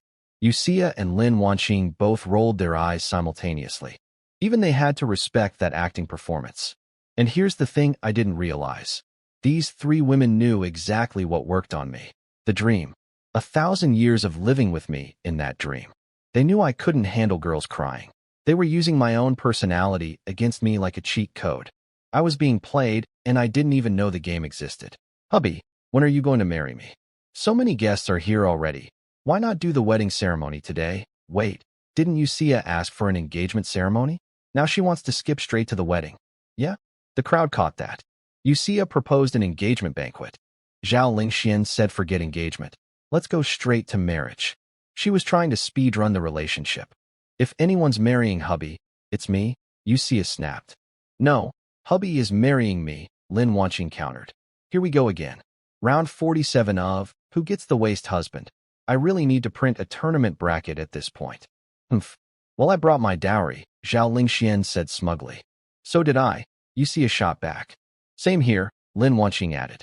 Dowry. They brought dowries. These 3 women packed up wedding gifts before coming here. They left their supreme holy lands, flew across the empire, arrived at my backwater city, and they had dowries ready to go. Pre-planned, pre-packed, ready for checkout. This wasn't impulsive. This was premeditated simping. They brought dowries, this level of commitment. I've never seen this from regular women, let alone 3 supreme holy maidens. My worldview is officially destroyed. I was standing there with absolutely no idea what to do. I had 0 experience with this. In my previous life, I was single. In this life, I was a certified waste who got dumped in public an hour ago.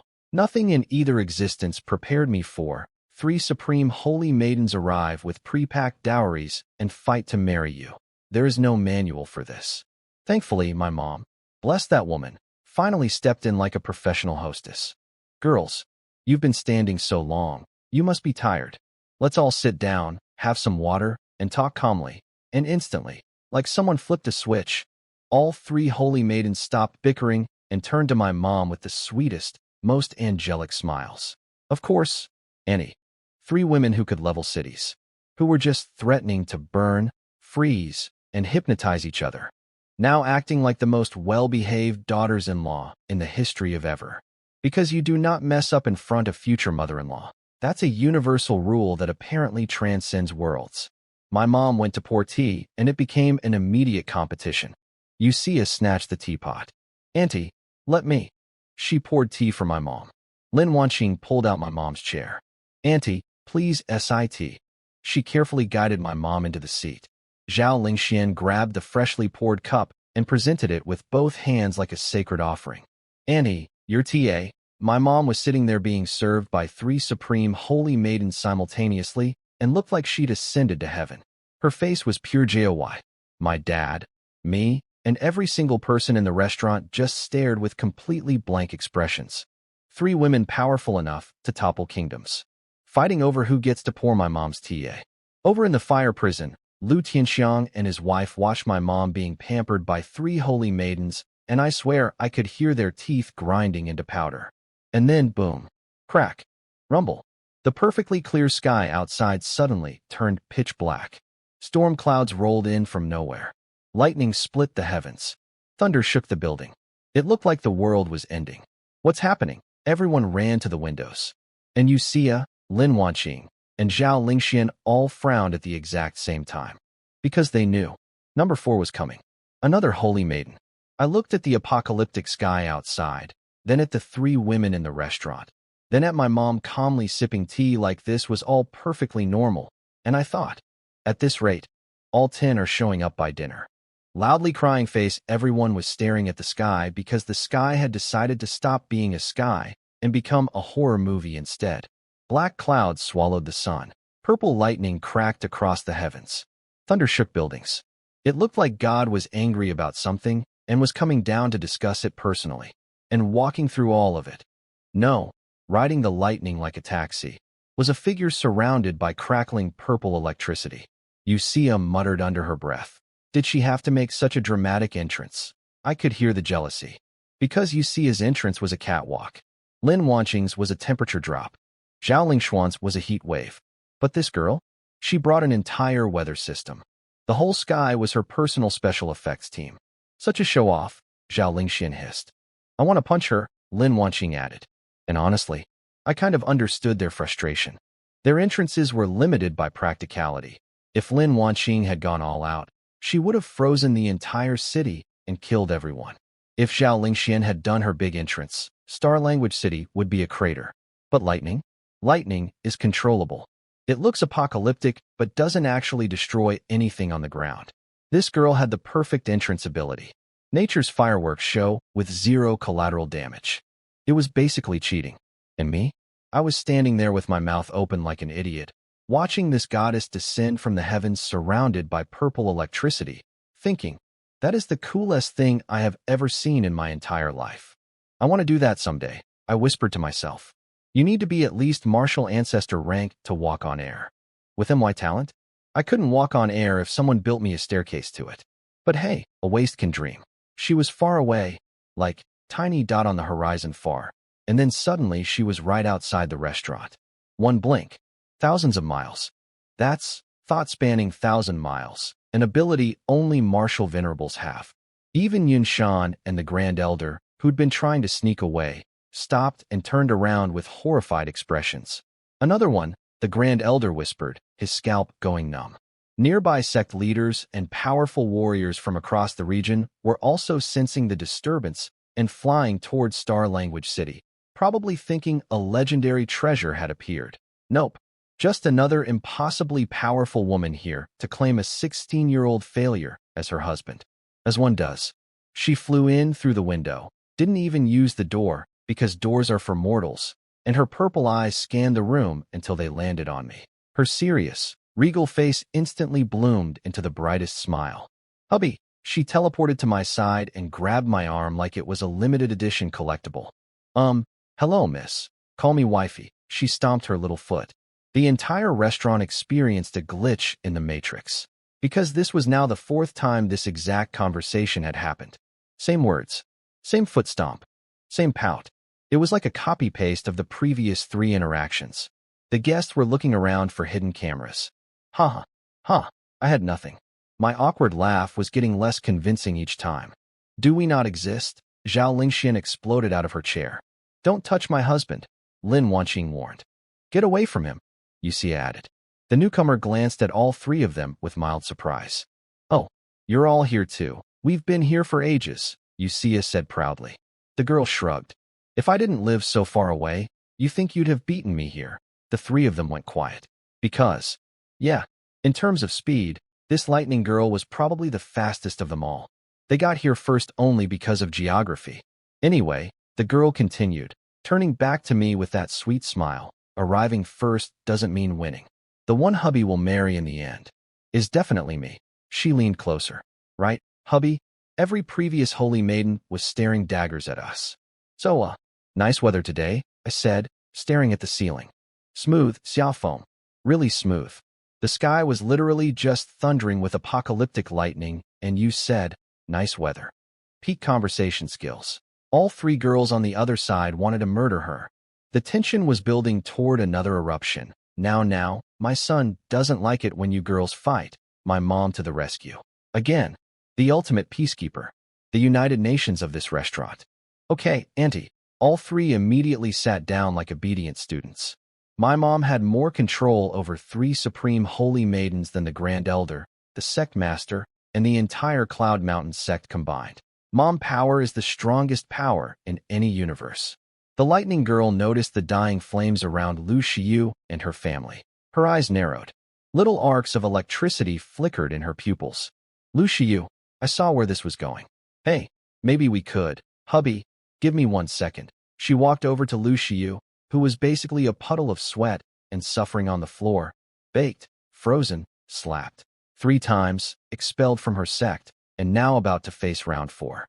The lightning girl looked her up and down and delivered the most casually devastating insult yet. This ugly? This untalented? And she thought she could break off an engagement. Even Zhao Lingshuan's roast wasn't this blunt. This girl didn't even add seasoning. Just raw, uncut brutality. Lu Xiyu, dehydrated, trembling, barely conscious, still managed to clench her fists and glare up with burning hatred. Who are you? Wang Yue. Purple Thunder Holy Land. Purple Thunder Holy Land? Another one of the 10 supreme holy lands. Wang Yue, the first holy maiden, the top candidate for the next Holy Land Master. The gasp came from a stranger in the crowd, a man who stepped forward and bowed deeply. Crouching Bull Sect Master Niu Zhan, paying respects to the Purple Thunder Holy Maiden. So the rival sect master of Cloud Mountain had also shown up, drawn by the lightning show. And he was already bowing. Smart man. He saw what happened to the last sect that got mouthy. Wang Yue barely glanced at him. A tiny nod. That was it. And Niu Zhan looked like he'd won the lottery just from that one nod. Meanwhile, Lu Xiyu had finally reached her limit. Not physically. She reached that like an hour ago. Emotionally. She slumped on the floor and said with a raspy, broken voice, "Just kill me. Whatever you want to do, just do it." She'd figured out the pattern. Every new holy maiden that arrives does 3 things. Call me husband, insult Lu Xiyu, punish Lu Xiyu. She was basically an initiation ritual at this point. Welcome to Star Language City. Please slap, freeze, burn, or electrocute the ex-fiancé on your way in. For holy maidens down. 6 to go. And it wasn't even noon. Loudly crying face Wang Yue looked at Lu Xiyu's defiant little, "Just kill me" attitude and actually seemed impressed. For like half a second. Oh, tough girl. Let's see if you stay tough. She waved her hand, and a cage of lightning materialized around Lu Xiyu. Then a bolt zapped down from the cage and hit her directly. The scream that came out of that girl. I've heard some rough sounds in 2 lifetimes, but that was haunting. Her hair stood straight up like a cartoon character who stuck a fork in an outlet. Lu Xiyu's mom dropped to her knees in front of Wang Yue, begging, "Please, spare my daughter. Relax, she won't die. Just a small lesson, a small lesson." I've now heard that phrase 4 times today from 4 different holy maidens, and each time the small lesson has been a war crime. Frozen alive? Small lesson. Roasted in a fire cage? Small lesson. Electrocuted repeatedly? Small lesson. I'm starting to think small lesson in holy maiden language means maximum suffering without actual death. And the worst part? Every single guest was thinking the same thing. She brought this on herself. We went to her house. We offered the quiet breakup. She chose violence. Well, she chose public humiliation, and then violence chose her. With every lightning bolt, the cage shrank a little smaller. Lu Shiyu was getting zapped on repeat in an increasingly tiny space. It was like the worst escape room in existence. Wang Yue turned back to me. And, I'm sure you can predict this by now. Her terrifying lightning goddess face melted into the sweetest, most loving expression. Hubby, I defended your honor. Don't be mad at that kind of woman. She's not worth it. I'm not mad, I said, and I meant it. Honestly, after what Yusia did to Lu Shiyu in round 1, my anger was already at like 2%. By round 4, I was basically feeling sorry for the girl. Almost. But I wasn't going to stop the holy maidens from punishing her either. Lu Shiyu didn't just embarrass me. She humiliated my entire family. My dad, who destroyed his own cultivation saving her father, got publicly disrespected. My mom, who never did anything to anyone, had to watch her son get called trash. So no, I wasn't going to play hero for Lu Shiyu. She made her bed. Now she was getting electrocuted in it. Hubby is so forgiving and gracious. I love you. Wang Yue's eyes went full heart-shaped. And then, without any warning, she threw her arms around my neck and lunged at my face. I panicked and turned my head at the last second. Smooch. She got my cheek. Hot. Wet. Very wet. Miss Wang, that's not appropriate. I wiped the saliva off my face, trying to suppress every single nerve in my body that was going haywire. Because this girl was even more aggressive than Zhao Lingxian. At least Zhao Lingxian tried the crying strategy first. Wang Yue went straight for the kiss. No build-up. No warning. Just attack. And why was there so much saliva? Was she part dog? Every guest in the restaurant had their eyes bugged out. Then they all simultaneously had the same terrifying thought. We just witnessed a holy maiden kiss someone. Is she going to kill us for seeing this? Almost everyone covered their eyes, but left gaps between their fingers. Because of course they did. The sect leaders who'd flown in from nearby, drawn by the lightning show, were completely shell-shocked. The Crouching Bull sect master was asking a local, "Who is that boy?" "That's Xiaofeng, Star Language City's young lord. 16 years old. Still a martial apprentice. Any secret identity? Hidden background? Not that anyone knows. His family came from elsewhere to govern the city, but nobody special ever showed up for them. Every sect leader who asked got the same answer and the same confusion. How does a random, talentless city lord's son attract for supreme holy maidens? Meanwhile, Wang Yue was 0% bothered by my rejection. She pouted her lips and leaned in again. Why so shy, hubby? Let me kiss you again. I held up my hand like a shield. No, please. And no, come on.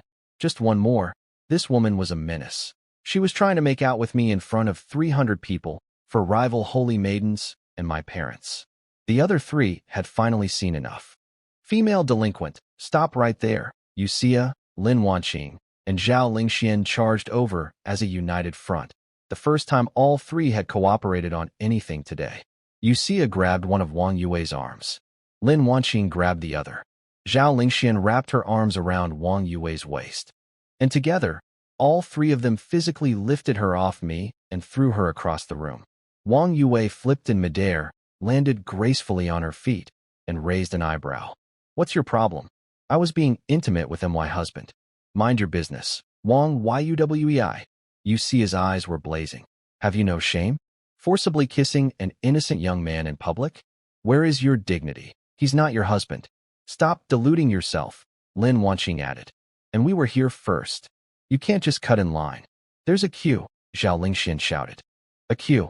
There was now officially a queue for marrying me. A waiting list. A first-come, first-served system for becoming my wife.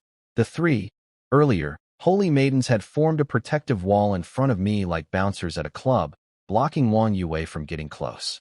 The guests' collective inner monologue.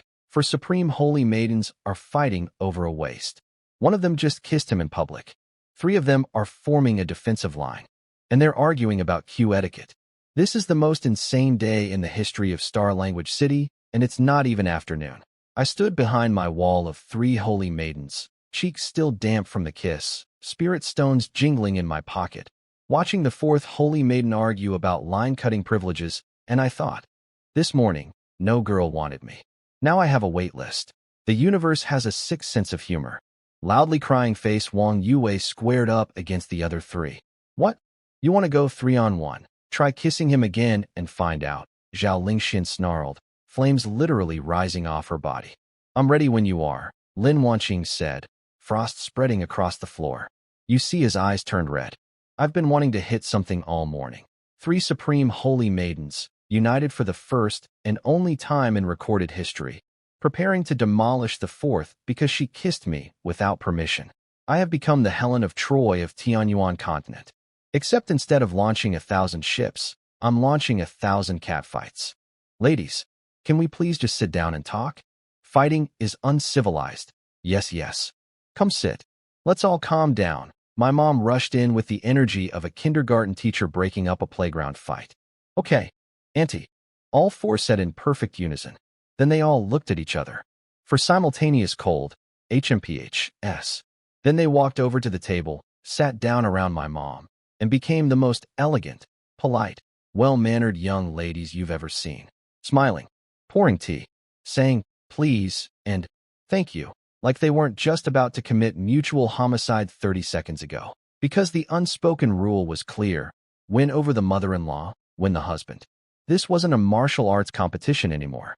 This was a charm offensive targeting my mom, and all 4 of them were deploying maximum daughter-in-law energy. My mom was glowing. For supreme holy maidens competing to pamper her, she was living her absolute best life. I wiped imaginary sweat off my forehead. One woman is hard enough to handle. For supreme holy maidens, each one powerful enough to destroy cities, all fighting over me? I had no strategy for this. My brain was running a program it didn't have the software for. Meanwhile, Lu Xiu, still getting zapped in her slowly shrinking lightning cage, was glaring at me with the hatred of 1,000 suns. I could read her thoughts like a neon sign. He's hiding something. If he'd told me earlier, I wouldn't have broken off the engagement. Girl, I'm not hiding anything. I genuinely don't know what's happening. If I had some secret power or identity, don't you think I would have used it during the 16 years I spent being called a waste? Over by the newcomers, the crouching bull sect master was getting his mind blown. Brother, who are those 3 women? The local filled him in. That's Usia from the Celestial Fox Holy Land, Lin Wanqing from the Extreme Ice Holy Land, and Zhao Lingxian from the Blazing Fire Holy Land. All first-ranked holy maidens. The crouching bull sect master, a dignified martial venerable, lost his composure entirely. What the F? For supreme holy maidens. Out of 10 in the entire empire. All here. All for me. A 16-year-old who couldn't punch his way out of a paper bag. The sect leaders were all trying to figure it out. The crouching bull sect master went through the logical possibilities. Maybe he has an imperial body? No. The empire's actual imperial son has won, and he didn't attract holy maidens like this. Maybe. A divine body? A natural-born body that guarantees godhood? His eyes went wide with shock. That was the only explanation that made sense. But wait. If he had a divine body, why is he still a martial apprentice at 16? The holy maidens have sacred bodies, and they're already martial venerables at 15. A divine body should be faster, not slower. His brain was going in circles. No theory worked. Every explanation created more questions. The poor man looked like he was trying to solve a math equation written in a language that didn't exist. And then, be easy. Every sword in the room started vibrating. Not just shaking a little. Buzzing. Rattling in their sheaths. Pulling away from their owners like magnets being dragged towards something. What's going on? Swordsmen grabbed their weapons with both hands. Warriors channeled energy to hold them still. A martial ancestor was wrestling his own blade like it was a wild animal. Nothing worked. One by one, every single sword ripped free, flew out of its sheath, and arranged itself into a perfectly straight line stretching from inside the restaurant all the way out the entrance. A sword bridge. A runway. A red carpet made of blades. And from outside, an overwhelming wave of sword intent rolled toward us like a tsunami. The sheer power of it made grown warriors break out in cold sweat. Nobody had even arrived yet, and they'd already taken control of every sword wielder's weapon in the building. That level of power was insane. All 4 holy maidens frowned and turned toward the entrance at the same time. Another husband thief incoming. I didn't even need to look. I already knew. It was going to be a woman. She was going to be gorgeous. She was going to be a supreme holy maiden. And she was going to call me. A flash of sword light. A figure appeared at the entrance, landing lightly on the tip of a floating sword. Delicate, small, perfect feet. Snowy white dress. Curves that the fabric couldn't hide no matter how hard it tried. Long black hair. Big round eyes blazing with sword intent so intense that people couldn't even look directly at her. She walked along the bridge of swords, other people's swords, like a queen crossing a carpet laid out by her subjects. Every step precise, every movement graceful. When she reached the center of the restaurant, she stopped, scanned the room, and the second her eyes found me, the terrifying sword intent vanished. The cold, sharp expression melted. And the most beautiful smile I'd seen in 5 holy maiden entrances today bloomed across her face. Hubby, every sword in the room simultaneously flew back to its owner and sheathed itself. Perfect. Instant. Like nothing happened. The crowd was shocked. But also, not shocked. Because at this point, what else was it going to be? 5. 5 supreme holy maidens. Half the entire roster. And it wasn't even lunchtime. I put down my cup of water, looked at the sword goddess floating toward me, and thought, at this rate, I'm going to need a SBREADSHET. Loudly crying face, show off, Yusia muttered under her breath. Total show off, Lin Wanqing and Zhao Lingxin agreed, nodding. And honestly, they had a point. This sword girl was a martial venerable. She could have teleported here instantly. Instead, she chose to commandeer every sword in the building, build herself a bridge, and walk in like a runway model at the world's most dangerous fashion show. Wang Yue shrugged. Her entrance still wasn't as cool as mine. You're one to talk, Thunder Drama Queen, Zhao Lingxian snapped. At least I came here for my husband, not to show off, Yusia added. You're just mad you didn't think of it first, Wang Yue fired back. Why you? 3 girls almost threw hands again. The truth was, they were all kicking themselves for not making bigger entrances. They'd all used little tricks. Yusia's seductive aura, Lin Wanqing's frost effects, Zhao Lingxuan's heat waves, but they'd been conservative. Meanwhile, Lightning Girl and Sword Girl had gone full cinematic universe, and now these 4 felt like they'd shown up to prom in pajamas. My mom, once again proving she's the real protagonist of this story, intervened with a smile. Girls, have some tea. Calm down. Talk nicely. Yes, Auntie. All 4 instantly transformed into the most well-behaved young women in the empire. Sitting straight, sipping tea, pinkies out, angels. Meanwhile, the sword goddess appeared in front of me and went straight for a hug. Not a side hug, not a polite hug. A full body, arms wrapped around me, face in my chest. I am claiming this man hug. Let go of our husband. For holy maidens shot to their feet. The combined killing intent was so thick the restaurant dropped 10 degrees. Every guest considered writing their wills. The sword girl looked up at them, briefly surprised that 4 people beat her here, then immediately decided she didn't care. She looked right at them, and with the most deliberate, provocative smile, she pursed her lips and blew into my ear. A hot, soft breath directly into my ear canal. My entire body seized up. My neck involuntarily twitched. A shiver ran from my ear to my toes. You're dead, for voices in unison. My mom, bless her infinite patience. Now, my son doesn't like aggressive girls. Instant transformation. 4 killing machines became 4 angels in 0.3 seconds. Smoothed their dresses. Fixed their hair. Sat down. Crossed their ankles. Perfect posture. Supreme holy maiden finishing school graduates. But their eyes? Their eyes were screaming murder. Yusia had an idea. She slid next to my mom, grabbed her arm, and went full daughter mode, voice dripping with sweetness. Auntie, look at her, hugging hubby in public like that. She's so shameless. She's basically a fox spirit. Let's kick her out, fox spirit. My mom looked at Yusia, the girl who was literally from the celestial fox holy land, and thought, honey, if anyone here is a fox spirit, it's you. But she kept that observation to herself. Smart woman. Yeah, totally. Kick her out. The other 3 crowded around my mom, all nodding furiously.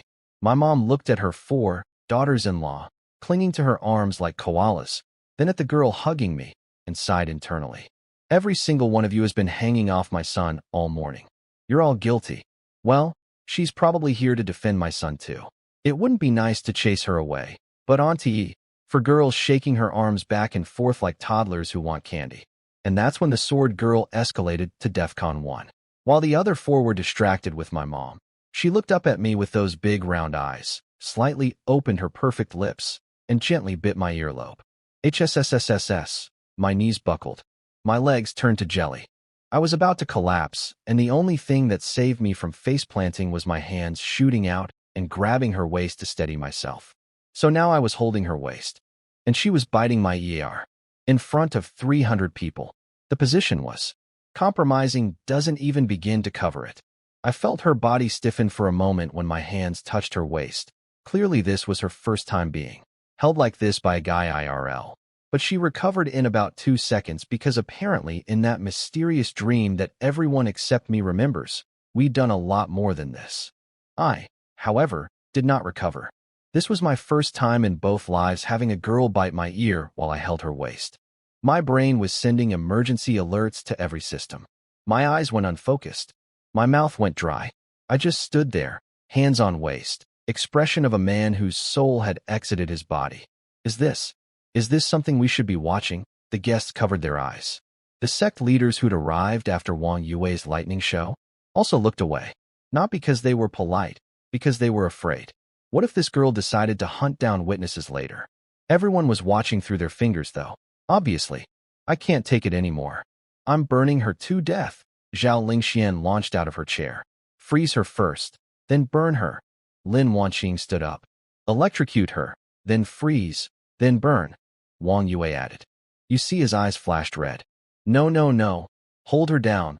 Let me hypnotize her. Make her kneel and apologize. Then we kill her. Great plan. All four agreed instantly. They went from rivals to an organized assassination squad in 3 seconds flat. They'd drawn up a workflow. Electrocute, freeze, hypnotize, force apology, kill, burn the evidence. Efficient. My mom's jaw dropped. Note to self. Never become enemies with these girls. The four were about to charge when my mom played her trump card. Girls, remember, my son likes ladies. Elegant, graceful ladies. For bodies froze mid-step. For pairs of murder eyes went wide. For supreme holy maidens slowly, painfully, sat back down, smoothed their dresses, folded their hands in their laps, and smiled through gritted teeth. But their eyes were locked on the sword girl like laser-guided missiles waiting for a target lock. The sword girl didn't care, not even a little. She released my earlobe and whispered in my ear, "Hubby, your hands are being naughty." Her voice was so soft, so warm. She was so close. She smelled so good. My brain had completely shut down. I was just standing there, hands on her waist, staring into space like a loading screen, zero thoughts, pure biological chaos. I am the weakest person in this building, and I am also having the most overwhelming sensory experience of anyone in the building. 5 holy maidens. One has already kissed me. One just bit my ear. I'm currently holding one around the waist. And 4 others are sitting 10 feet away planning a murder with the organizational efficiency of a corporate retreat. And I can't feel my legs. Dizzy-faced, the lightning cage finally collapsed with one last zap on Lu Xiyu. Her parents rushed over, and her mom cradled her like a broken doll. And Lu Xiyu, baked, frozen, slapped 3 times, expelled from her sect, and electrocuted, was still glaring at me with pure hatred from her mother's arms. What are you hiding, Xiaofeng? Girl, I will say this one more time. I am hiding nothing. I am as clueless as you. More clueless. At least you can form theories. I'm just standing here getting hugged by strangers.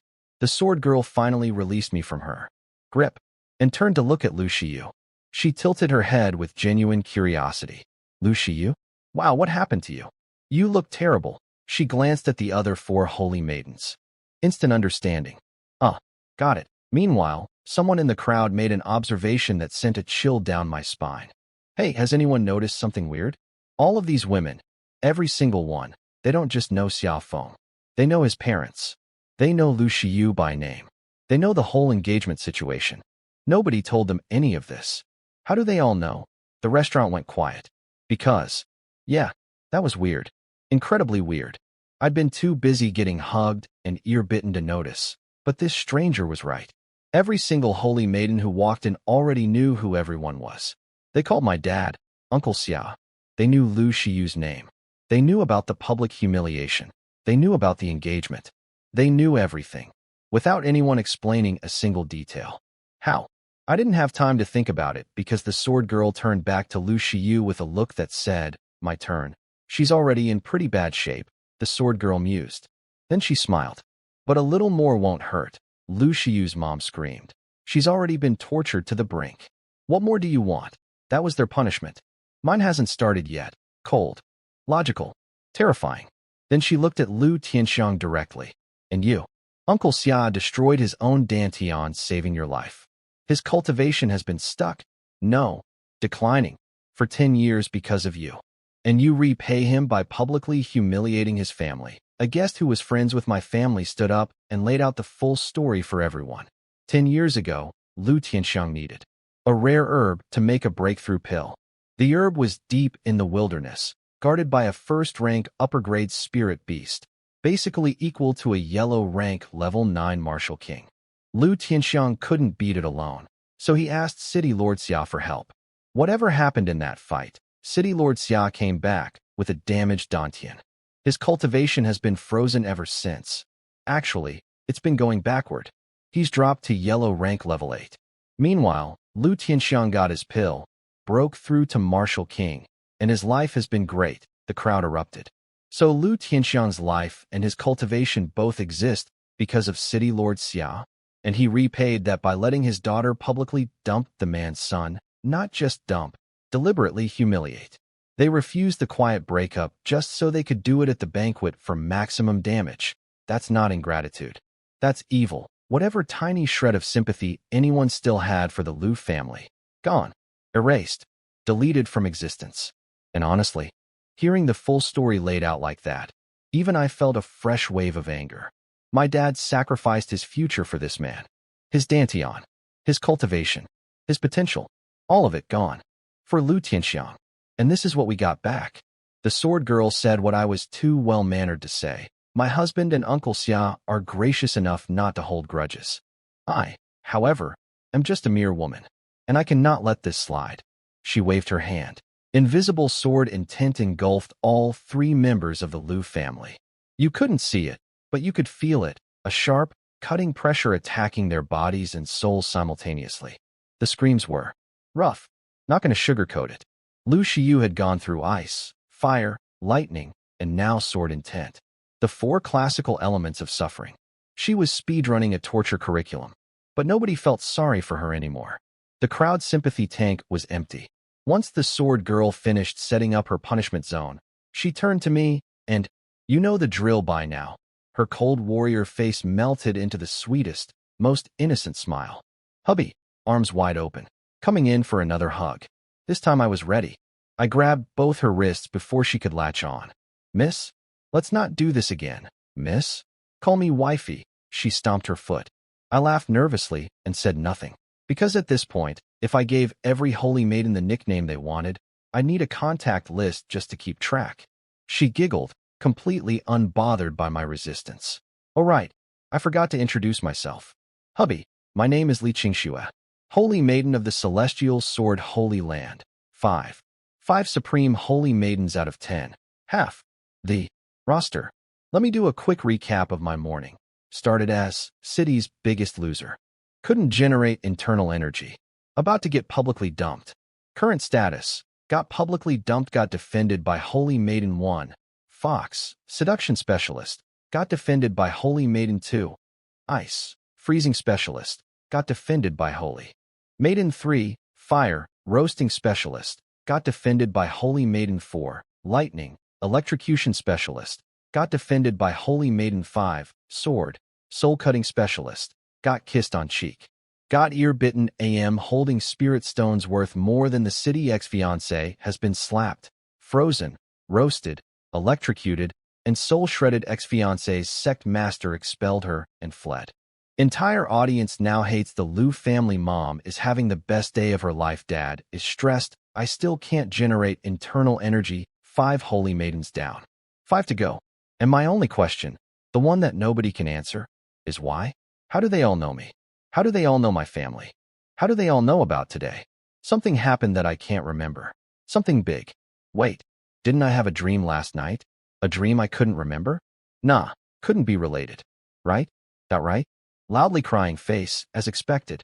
Another supreme holy maiden, celestial fox, extreme ice, blazing fire, purple thunder, and now celestial sword.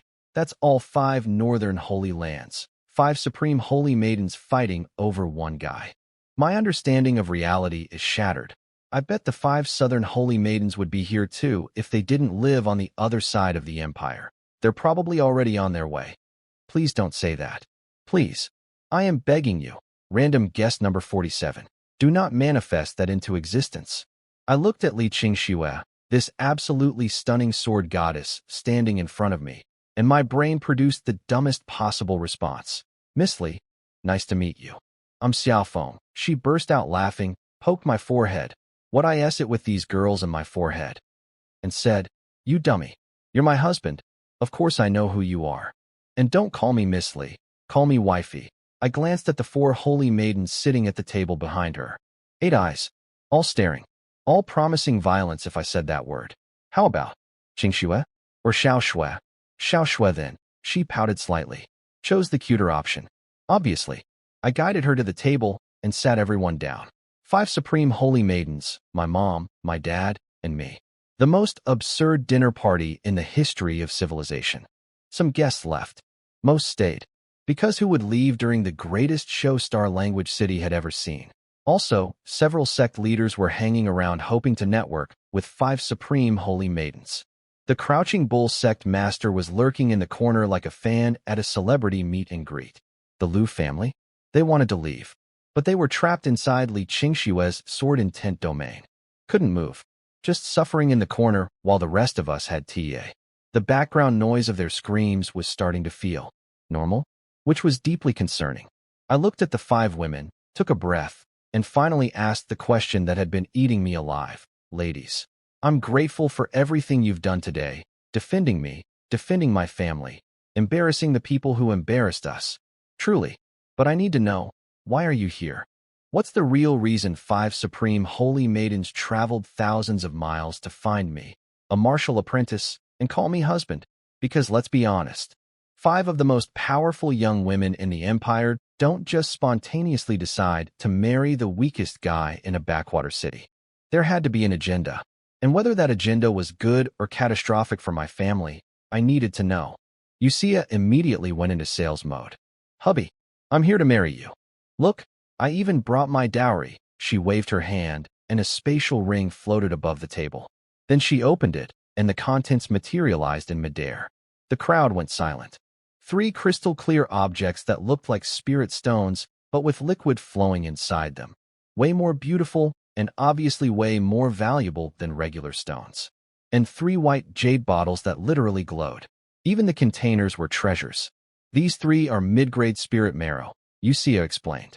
Bury them underground in a place with decent spiritual energy, and over time they'll grow into mid-grade spirit veins. Every person in the room choked. Spirit marrow? As in, unlimited mid-grade spirit stone generators. Even the Crouching Bull sect master's eyes went wide.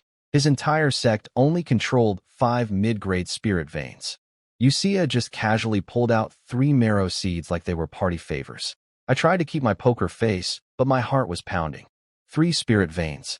That's generational wealth. That's dynasty-building resources. This first bottle contains 10 supreme-grade gathering pills, she continued.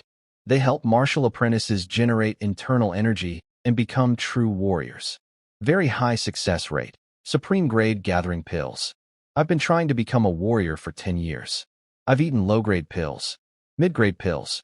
Nothing worked because my talent is so garbage that regular pills might as well be candy. But supreme grade? Those don't even exist in our region. The alchemist who made Lu Tianxiang's breakthrough pill could probably make upper grade at best, and we lost track of that guy years ago. This was the first real hope I'd had in a decade. The second bottle has 4 supreme grade breakthrough pills. Use one whenever you hit a bottleneck. They'll carry you straight through to Martial Venerable. The room erupted. For breakthrough pills? Warrior to master, master to king, king to ancestor, ancestor to venerable. She paved the entire road. Each one of those is priceless. She's giving away 4 like it's nothing. Sure, pill-assisted breakthroughs make you weaker than natural ones. But for someone with terrible talent, this is a golden highway. I was trying so hard not to drool. This wasn't a dowry. This was a cheat code for my entire cultivation career. Even Lu Tianxiang, currently getting his soul shredded by sword intent in the corner, was staring with bulging eyes. He nearly died getting the ingredients for 1 mid-grade breakthrough pill. Yusia was handing out 4 supreme-grade ones like coupons. And the last bottle. Yusia held up the final jade container, and her voice softened. Contains 1 Dantian reconstruction pill. It can fully restore a damaged Dantian. The world stopped. My world stopped. I turned to look at my dad. He was frozen. His eyes were locked on that bottle with an intensity I'd never seen before. His hands were trembling. A Dantian reconstruction pill. My dad's Dantian was destroyed 10 years ago, saving Lu Tianxiang's life. Since then, his cultivation has been stuck, actually going backward. The man who was once a powerful martial king has been slowly weakening year after year because his Dantian is broken and nobody could fix it. And now, this pill could restore it. Give him back everything he lost. Everything he sacrificed. My throat tightened. My eyes stung. This wasn't about me anymore. This was about my dad. The man who never complained. Who never blamed Lu Tianxiang to my face. Who was still planning to go search for herbs to help my talent even though his own body was falling apart. Yusia might have started this presentation to win my heart. But with that last pill, she just won my dad's. And my mom's. And honestly, mine was starting to waver too. I'm still not saying yes to anything. I still don't understand why they're here. I still don't know what that dream was about. But I'd be lying if I said I wasn't tempted. 5 holy maidens. Spirit veins. Breakthrough pills. A cure for my dad. And this is just the first girl's dowry. There are 4 more waiting to present theirs. What have I done to deserve this? Loudly crying face, I looked at my dad. He looked at me. And in that one glance, a whole conversation happened without words. I knew his talent wasn't bad. If his Dantian could be fixed, he could keep cultivating. Maybe even reach martial ancestor someday. That would make him the strongest person in this entire region. A big deal. A really big deal. For the first time today, I wasn't just confused or flustered. I was genuinely tempted. My own cultivation? Whatever. I've accepted being trash. 16 years of failure builds a certain peace with mediocrity. But my dad? The man who destroyed his future saving an ungrateful snake? If I could give him his cultivation back. Dad caught my eye and slowly shook his head. He knew what I was thinking. And even though a Dantian reconstruction pill was probably more tempting to him than godhood itself, he wasn't going to let me make a rash decision because of him. Have I mentioned my parents are angels? Because my parents are angels. The crowd was going wild over Yusia's dowry, but before I could even process it all, a reconstruction pill? Please. Like she's the only one who has that. Lin Wanqing waved her hand. Another spatial ring appeared. 3 jade bottles, same pills as Yusia's, plus a jade stone meditation cushion that immediately dropped the restaurant's temperature by several degrees. Same pills as hers. Plus this, the extreme ice jade cushion. Sit on it while cultivating and your training speed increases tenfold. Tenfold? If I had that, I could break through to heaven rank martial master within a year. Some warrior gasped. This is insane. This is what supreme holy lands have in their treasure vaults. I was doing mental math. 10 times cultivation speed. Plus supreme grade gathering pills to actually start cultivating. Plus breakthrough pills to smash through bottlenecks. That's not a cultivation path. That's a highway with no speed limit. Lu Xiyu, still trapped in the sword intent zone, was staring at the cushion with an expression so bitter it could curdle milk. I could practically read her thoughts. That waste doesn't deserve these treasures. If I had those pills and that cushion, I'd become the youngest martial king in history. He can't even generate internal energy. What's the point? And honestly, from a purely logical standpoint, she wasn't wrong. Giving supreme-grade cultivation resources to someone with my talent was like giving a Ferrari to someone who can't drive. But that was my problem to figure out, not hers. Pills and cushions? I have those too. Zhao Lingxian waved her hand. 3 bottles of pills, same as the others, plus a lamp. An actual lamp, floating in the air, pulsing with fire energy. This is the blazing fire protection lamp. an extreme-grade spirit artifact. Pour energy into it, and it creates a fire shield around you. The more energy you feed it, the stronger the defense. Spirit artifact. Let me explain why everyone's jaws fell off. In this world, weapons rank from low to extreme grade. Above extreme grade weapons are spirit artifacts, and above those are spirit treasures, and then it gets even crazier. The best weapon in Star Language City, my dad's, is just an extreme grade weapon. We don't have a single spirit artifact. And this girl just handed one out as a wedding gift. Spirit artifacts are just external tools. Wang Yue dropped that line with maximum shade, then waved her hand. 3 pill bottles, same deal, plus a glowing purple fruit crackling with tiny lightning arcs.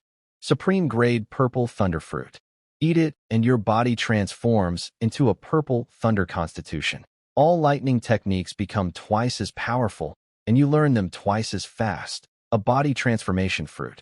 That would literally rewrite my physical makeup. Turn me from a regular, terrible body into a lightning body, perfectly suited for thunder cultivation. The crowd was salivating. Lightning techniques are already the most destructive type of martial arts. With a purple thunder constitution, that's like putting a turbocharger on a rocket. Everyone turned to Li Qingxue. The unspoken question, what's the sword girl bringing to the table? She smiled and casually produced 3 pill bottles, same, and a sword. The Qingxue sword, an extreme-grade offensive spirit artifact. But what makes it special is that it levels up with its owner. As you grow stronger, the sword grows with you. An evolving weapon? That's actually genius. Normally, warriors have to keep replacing their weapons as they get stronger. A sword that works for a martial warrior is useless for a martial king. But a weapon that grows with you? That's a companion for life. You never need another weapon again. Every warrior in the room was drooling. An evolving spirit artifact was worth more than most people could imagine. Hubby, do you like my dowry? Will you marry me? Li Qingxue smiled. My dowry is the most useful for you. Marry me. Wang Yue jumped in. No, mine is, Yuxia protested. Mine, Lin Wanqing insisted. Mine, Zhao Lingxin shouted. 5 supreme holy maidens. All glaring at each other. All turning back to me with puppy eyes. All waiting for my answer. Let me take inventory of what's currently on the table, from all 5 combined. 50 supreme grade gathering pills, to finally become a warrior. 20 supreme grade breakthrough pills, to rocket through 4 realms. 5 Dantian reconstruction pills, to fix my dad 5 times over. 15 mid-grade spirit marrow. 15 self-generating spirit veins. 1 cultivation speed x 10 cushion, 1 fire defense spirit artifact, 1 body transforming lightning fruit, 1 evolving spirit sword. That's not a dowry. That's the national treasury of a mid-tier empire. I could buy Star Language City. I could buy the neighboring cities. I could buy Cloud Mountain Sect and use it as a vacation home. 5 girls. 5 mountains of treasure. 5 pairs of expectant eyes. And me, standing here with my mouth opening and closing like a goldfish because what do you say? Thank you all. These are very generous. Sounds too casual. I'll take everything and marry all of you. Sounds too greedy. I need time to think. Sounds ungrateful. Nice weather today, and oh, bad xiaophone. You already used that one. So I just stood there, lips moving, no sound coming out. The human equivalent of a buffering symbol. 5 supreme holy maidens. Enough resources to build an empire. A dad who could be healed. A cultivation career that could finally begin. All I had to do was say yes to one of them, while the other 4 watched. This is the most dangerous multiple-choice question in the history of examinations, and there is no correct answer. Loudly crying face, the 5 holy maidens were going back and forth like an auction that had completely lost control. Hubby, marry me. I'll add 200,000 supreme-grade spirit stones. Marry me. I'll throw in 10 supreme-grade spirit marrows. I'll add 10 sets of martial techniques. 20 sets. These women were bidding on me, like I was a limited edition collectible at an auction house. Except the bidders were 5 of the most powerful young women in the empire, and the collectible was a guy who couldn't do a single push-up with internal energy. The crowd was watching with their brains melting out of their ears. These holy maidens were throwing around wealth that could buy entire sects, entire cities, and they were doing it to win the hand of me.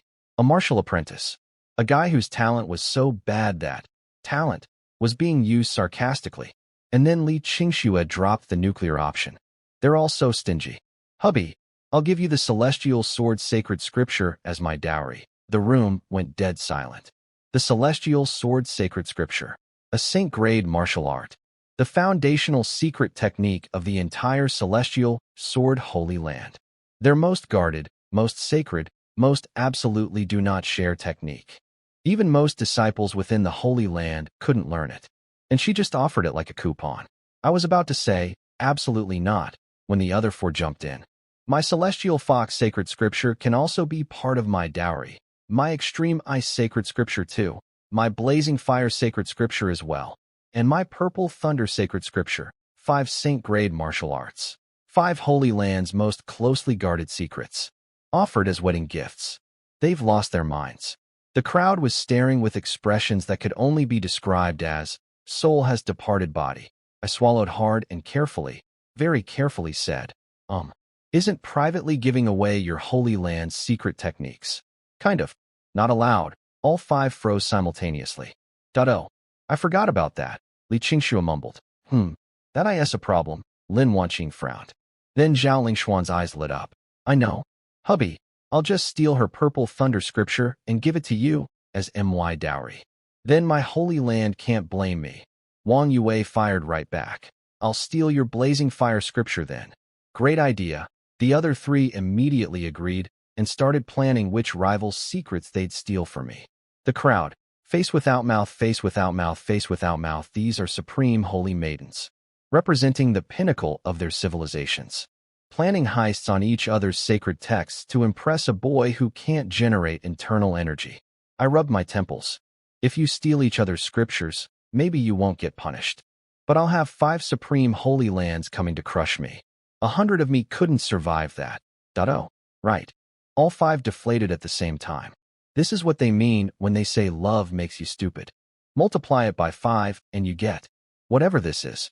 And then, right when I thought this situation couldn't possibly get more insane, my mom opened her mouth. You know, you girls could all just marry my son together. He can definitely handle 5 wives. The silence was deafening. Every guest's face went through the exact same sequence. Shock, disbelief, horror. We're all going to die. My dad whipped his head around to stare at my mom like she'd just announced she was surrendering the city to enemy forces. His eyes screamed, "Woman, you want to get our family exterminated? Those are supreme holy maidens, not village girls at a matchmaking fair." Lu Tianxiang, still gasping for air on the ground after the sword-intent torture, actually looked excited. His eyes went crazy. He was hoping the holy maidens would be so insulted they'd destroy us on the spot. Yes, get angry. Kill them. Even I went cold. I stepped in front of my mom, ready to shield her. She was joking. Just a joke. Haha. Please don't kill us. The 5 holy maidens all turned to stare at my mom. 5 pairs of eyes. Completely unreadable. Dead silent. The tension could have cut diamond. My mom started sweating. I was kidding. Just kidding. Don't take it seriously. No, Yusia broke the silence with a grin. I think that's a wonderful idea. But I call first wife. I nearly choked on my own spit. Why should you be first wife? I should be first wife? Lin Wanqing immediately protested. Neither of you. First wife is mine. Zhao Lingxian slammed her hand on the table. Let's fight for it. Winner gets first wife? Wang Yue suggested. I agree. Li Qingxue raised her hand. Everyone, in the entire restaurant, was frozen. They said yes. 5 supreme holy maidens, the most elite, powerful, untouchable women in the northern half of the empire, just agreed to share a husband. The same husband. Who was me? A 16-year-old waste. They weren't fighting about whether to marry me together. They were fighting about rank order. Lu Tianxiang's face, which had been lit up with vengeful hope 3 seconds ago, collapsed into complete, utter, soul-crushing despair. His last hope for our destruction, gone. Just gone. Is this still the world I know? My understanding of reality has been permanently damaged. 5 supreme holy maidens. Natural-born sacred bodies. The most talented women on the continent. Willing to share one man who can't even do basic cultivation. I need to sit down. My heart can't take this. Lu Xiyu. Battered, burned, frozen, electrocuted, sword-shredded Lu Xiyu apparently found one last shred of suicidal courage. From the floor, she started laughing. Huh. What kind of holy maidens are they? They're nothing but a bunch of, her dad dove and slapped his hand over her mouth. The words, shameless women, never made it out. But it was too late. Scram. All 5 holy maidens turned simultaneously and released their combined pressure. Lu Shiyu was launched off the ground, flew across the restaurant, slammed into the wall, and coughed up blood like a broken fire hydrant. 5 pressures at once. From 5 martial venerables. On a girl who was barely an Earth rank warrior and had been tortured all morning. She slid down the wall and didn't move. The message was crystal clear. Talk about us one more time. We dare you. Then, like nothing happened, all 5 turned back to each other and resumed arguing about who gets to be first wife. I stood behind them, watching this unfold, and I had one overwhelming thought. My mom just accidentally solved the biggest political crisis of the day by suggesting something so outrageous that it worked. MOM power is real. Loudly crying face, Lu Tianxiang grabbed his unconscious daughter and ran. Didn't look back. Didn't say goodbye. Just grabbed Lu Shiyu like a sack of potatoes and bolted out the door with his wife. Smart man. First smart decision he'd made all day. The restaurant went dead quiet. 5 holy maidens were sitting in silence, and everyone assumed they were furious about what Lu Shiyu almost said. Nobody moved. Nobody breathed. One guy in the back looked like he was trying to become one with the wall. My dad glared at my mom. My mom looked guilty. I stood there wondering if this was the moment where everything went wrong. But here's what nobody knew. The 5 of them weren't angry. They were having a secret conversation, transmitting voices directly into each other's minds, like a private group chat that nobody else could hear. I obviously didn't know this at the time. I found out later. And what they were discussing was actually incredibly sweet and terrifying, both.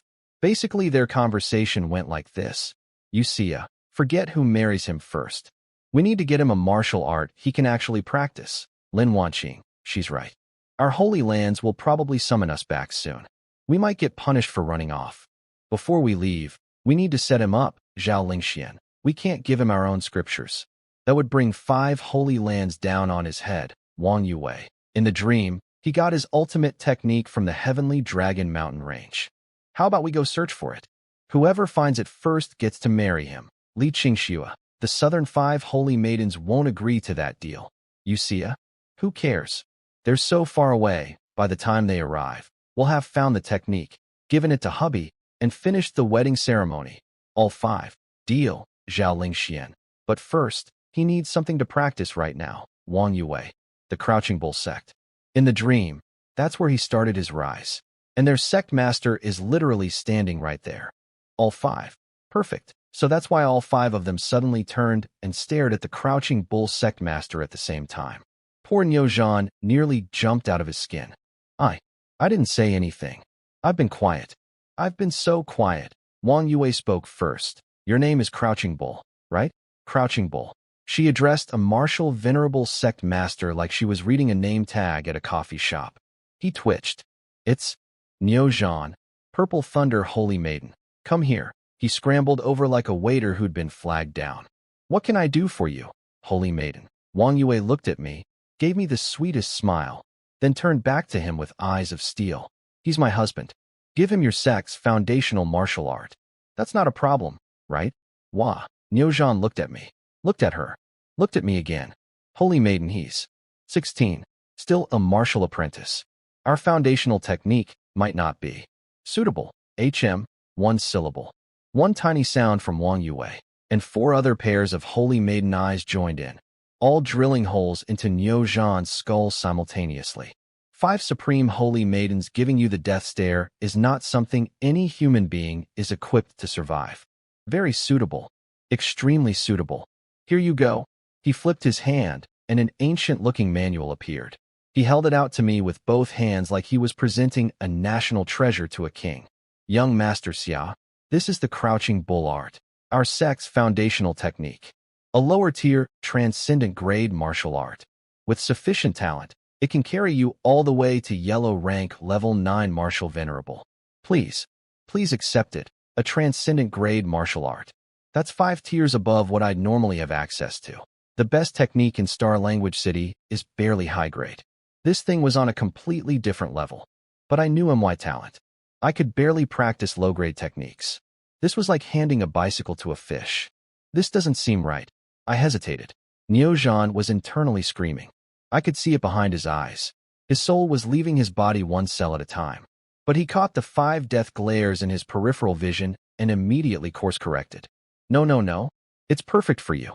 Please. I insist. This man, a martial venerable, the leader of a sect that controlled half the region, was begging me to take his most precious technique. His sect's crown jewel. The thing his own disciples had to pass brutal tests to even look at.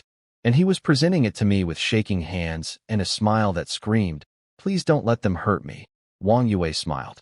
"See, hubby, he's offering so generously. Just take it, generously." The man looked like he was donating a kidney at gunpoint. His generosity was powered by 5 implicit death threats. But Neozhan nodded like a bobblehead. "Yes, so generous.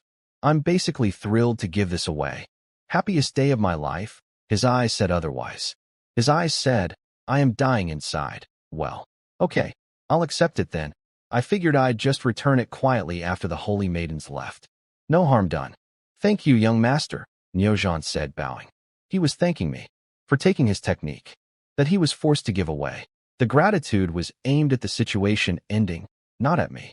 Then Li Qingxue dropped the final bomb. "We have somewhere to go for a few days. While we're gone, you will stay at the Xiao residence. Protect the family, and teach my husband how to cultivate." Neozhan, a martial venerable sect master, was just assigned as my personal bodyguard and tutor. By a teenager. Yes, celestial sword holy maiden. What else could he say?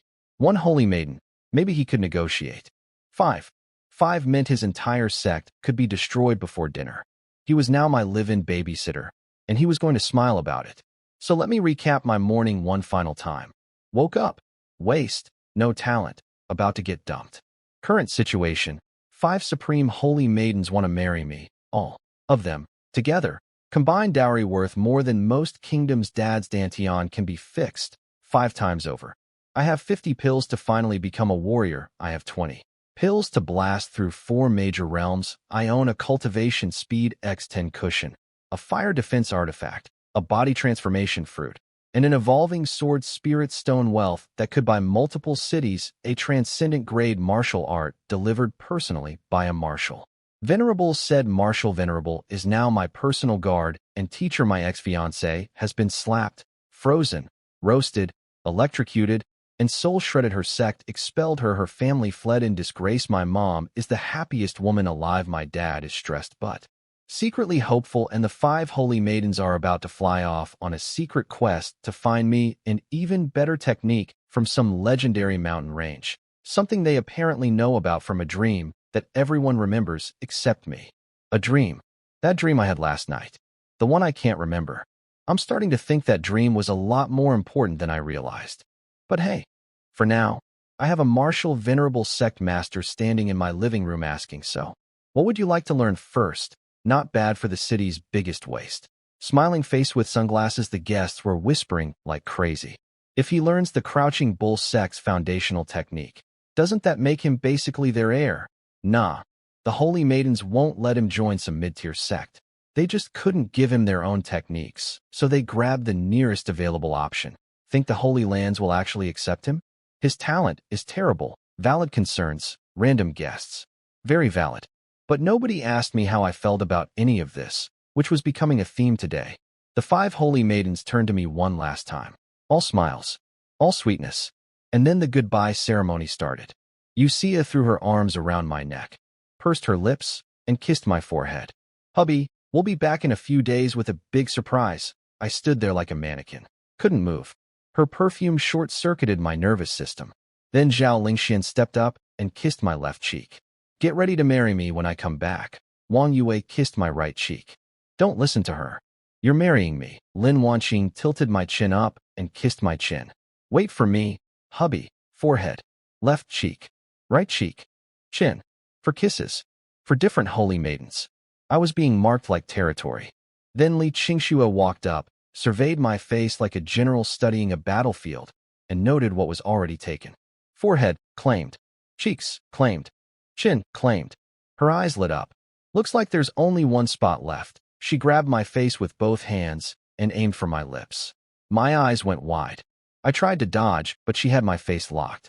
I couldn't move my head at all. Li Qingxue, stop right there, for holy maidens grabbed her and physically yanked her away from my face. You all got to kiss him. Why can't I? She was struggling like a fish on a line. Kiss anywhere except the lips. Four voices in furious harmony. Fine. She compromised, leaned forward and kissed my nose.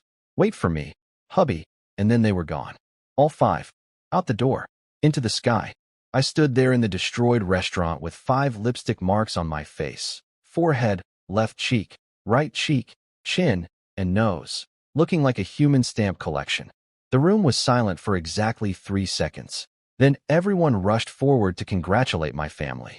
Handshakes, bows, well wishes, people who wouldn't have given us the time of day this morning were suddenly our best friends. My dad, ever the diplomat, hosted them with the leftover banquet food.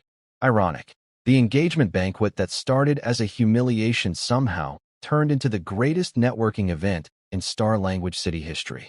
Eventually, everyone left, carrying with them the story of 5 supreme holy maidens fight over one waist. That story was about to spread across the entire northern territories like wildfire. Niu Zhan, the crouching bull sect master, my newly appointed babysitter, followed us home like the world's most reluctant bodyguard.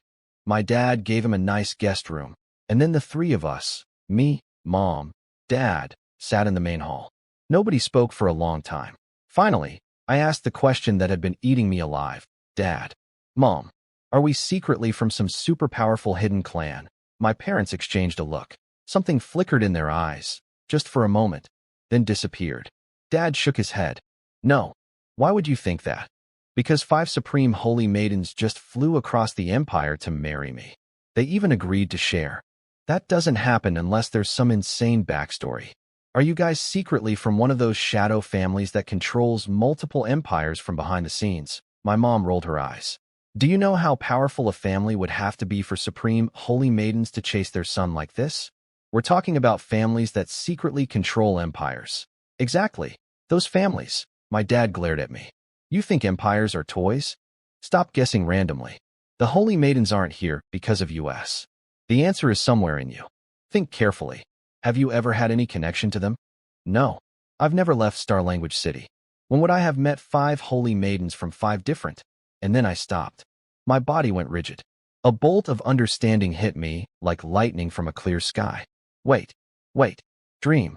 I said the only possible connection would be in a dream. I said it as a joke. But the second those words left my mouth, something clicked. The dream beat. Last night. It activated. Drilled into my forehead. Said it could assist with dreaming. I joked that if it was really so powerful, it should pull the 10 supreme holy maidens into my dream and let me live my best life. Then I fell asleep and had a dream. A very long dream. A dream I couldn't remember. And this morning, 5 holy maidens showed up knowing my name, my family, my ex-fiancé, the entire engagement situation, all without anyone telling them. They knew everything. Like they'd lived it. Like they'd experienced 1,000 years. In a dream. My dream. Oh no. Did the dream bead actually do what I asked? Did it really pull the 10 supreme holy maidens into my dream? Did we actually spend 1,000 years together in there? Did they remember everything while I forgot it all? Is that why they call me husband? Because in that dream, I was their husband? For 1,000 years? And if the northern 5 are already here, the southern 5, they're on their way. My heart was pounding. This theory was insane. A dream affecting reality? Affecting martial venerables? That shouldn't be possible. That's beyond broken. That's not a cheat. That's a whole different game. But it was the only explanation that made sense. I needed to test it. I needed to use the dream bead again and see what happened. If I was right, then this little bead that I spent 16 years thinking was a useless marble was the most overpowered artifact in existence. I grabbed the crouching bull art from inside my shirt, stood up, and said, Dad, Mom, I'm going to go see Sect Master Niu. We can talk more later. They nodded, still confused, still worried. I walked toward Niu Zhan's guest room, mind racing. The dream bead. The 1,000-year dream. The holy maidens who remember everything. The connection I can't recall. Everything. All of it. Started with that stupid little pearl I mocked for being useless. Assists with dreaming. Yeah? Assists. That's like saying a nuclear bomb assists with demolition. Understatement of the millennium. Loudly crying face after the holy maidens left, my mom asked my dad the million spirit stone question. Are they really here because of us? Because of our background. Now that caught my attention. Background? What background? My dad frowned. It shouldn't be possible. Only he knows about our past. After my father died and my dantian got damaged, and with Xiao Feng's terrible talent, he lost interest in us completely. But 5 holy maidens showing up might attract his attention again, my mom said. But if we have 5 holy lands backing us, even he wouldn't dare make a move. Excuse me? Who is he? There's a mysterious he that my parents are scared of? And they have a secret past? My dad said we weren't from a hidden family. Were they lying? But Dad just shook his head and said, even if the holy maidens don't mind sharing, the 5 holy lands would never approve. You're too naive. And then he just walked away, like he didn't just drop the biggest hint bomb of the century. Hello?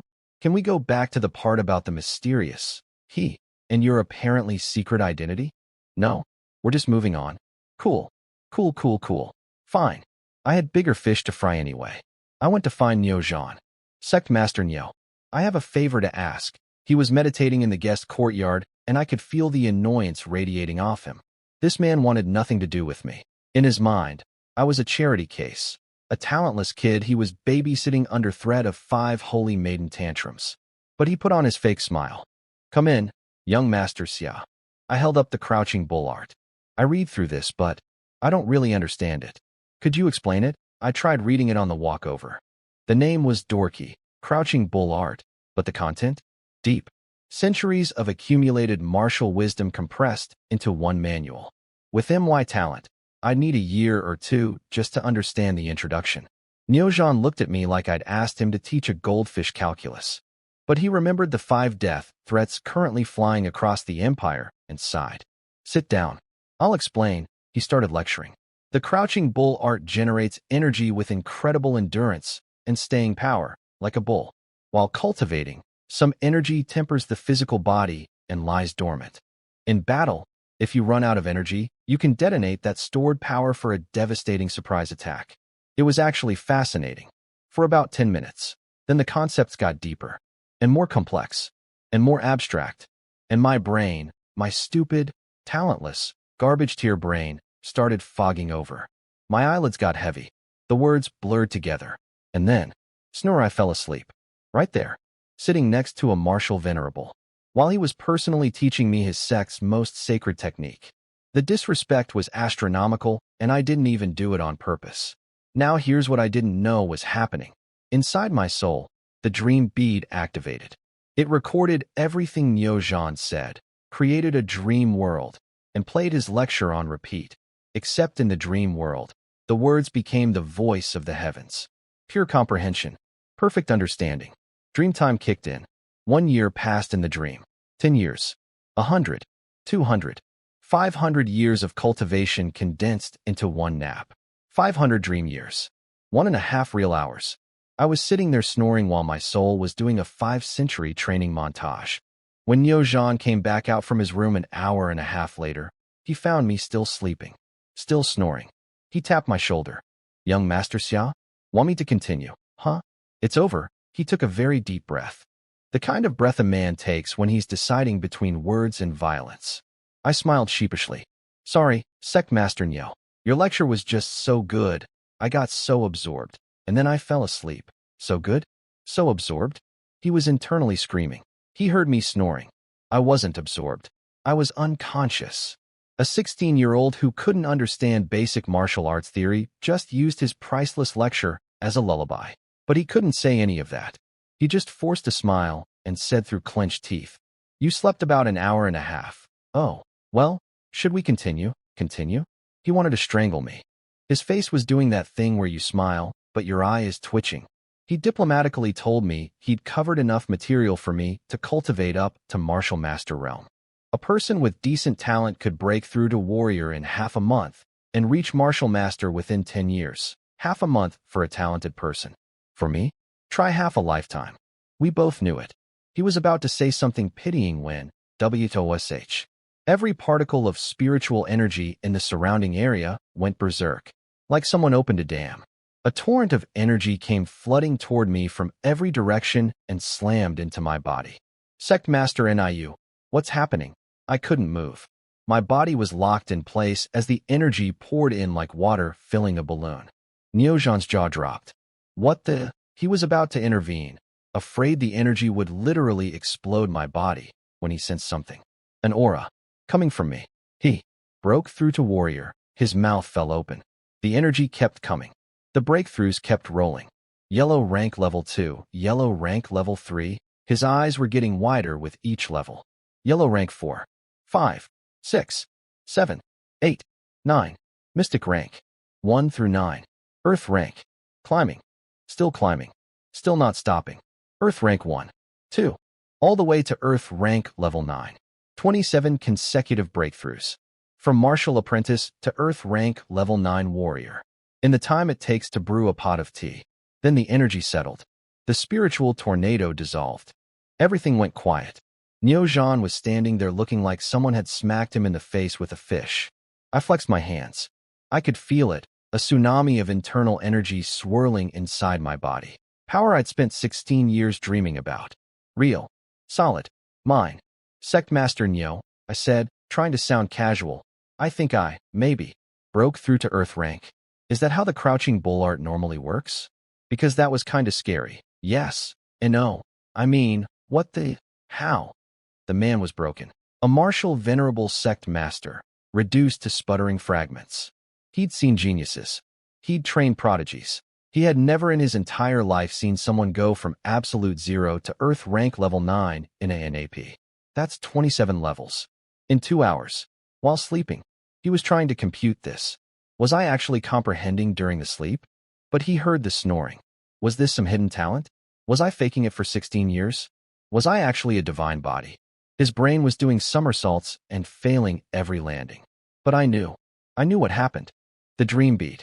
That beautiful, glorious, broken little pearl that I spent 16 years calling useless. It took Neojan's lecture, turned it into 500 years of dream training, and my body absorbed the results in reality. I couldn't remember the dream. I never could. But the effects were real. The cultivation was real. The power was real. I looked up at Neojan's shell-shocked face and smiled. Sect Master Neo, your teaching was so good that I broke through the moment you finished. Could you please teach me the next part? And if I fall asleep again, please don't wake me up. Whatever you do, just let me sleep. He stared at me. I stared at him. Somewhere in the distance, a bird chirped. Neojan's left eye twitched. And I thought, I went from city trash to Earth rank level 9 in one nap. If I sleep a few more times, the dream bead isn't just strong.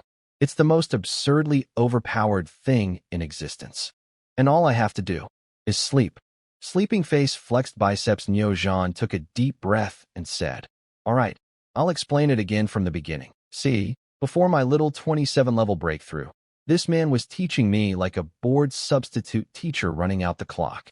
Now he was invested. He wanted to see just how broken I was. Unfortunately, my talent was still garbage. The dream bead didn't fix my brain, it just works around it. So I sat there trying my absolute hardest to understand his lecture, and nothing. Complete gibberish. It was like listening to someone explain quantum physics in a language I'd never heard. And this time, I couldn't fall asleep. Isn't that ironic? The one time I desperately wanted to pass out, my body was like, nah, we're wide awake now, buddy. I just absorbed enough spiritual energy to power a small city. Of course, I wasn't tired. The dream bead's greatest weakness. I have to actually be sleepy. Forget it, Sect Master Neo. Let's call it a night. I grabbed the crouching bull art manual and left. Behind me, I could feel Neojan's confused stare boring into my back. He was trying to solve the puzzle of me, and I could practically hear his brain sparking. He can't understand my lecture. But he leveled up 27 times in his sleep. Does he? Can he only cultivate while sleeping? That's the weirdest thing I've ever. Yeah, buddy. Welcome to my life. I headed straight for the Xia family's martial arts pavilion. We had a collection of techniques in there. Nothing amazing, the best being high-grade extreme tier, but I had a plan. The old guardian of the pavilion was Elder Xia, a white-haired yellow rank level 9 martial king who'd been with our family since my grandfather's time. Grandpa gave him the Xia surname as an honor. Dad treated him like a second father. I treated him with absolute respect. Young master, what brings you here in such a rush? Elder Xiao, I need a martial technique. His old eyes sparked. You broke through? Yep. Wonderful. He grabbed my shoulders, beaming. I knew you could do it. Come, let me pick something for you. He grabbed a manual off the shelf. This Rush Thunder Fist is perfect. It's low grade, but great for yellow rank warriors. Elder Xiao, I'm not a yellow rank warrior. I'm Earth rank level 9, and I want the flowing light sword art. He froze. The flowing light sword art was the only high-grade extreme tier technique in our entire collection. The crown jewel of our family's modest library. Earth rank.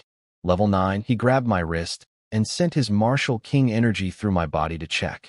His eyes went enormous. You really are Earth rank level 9.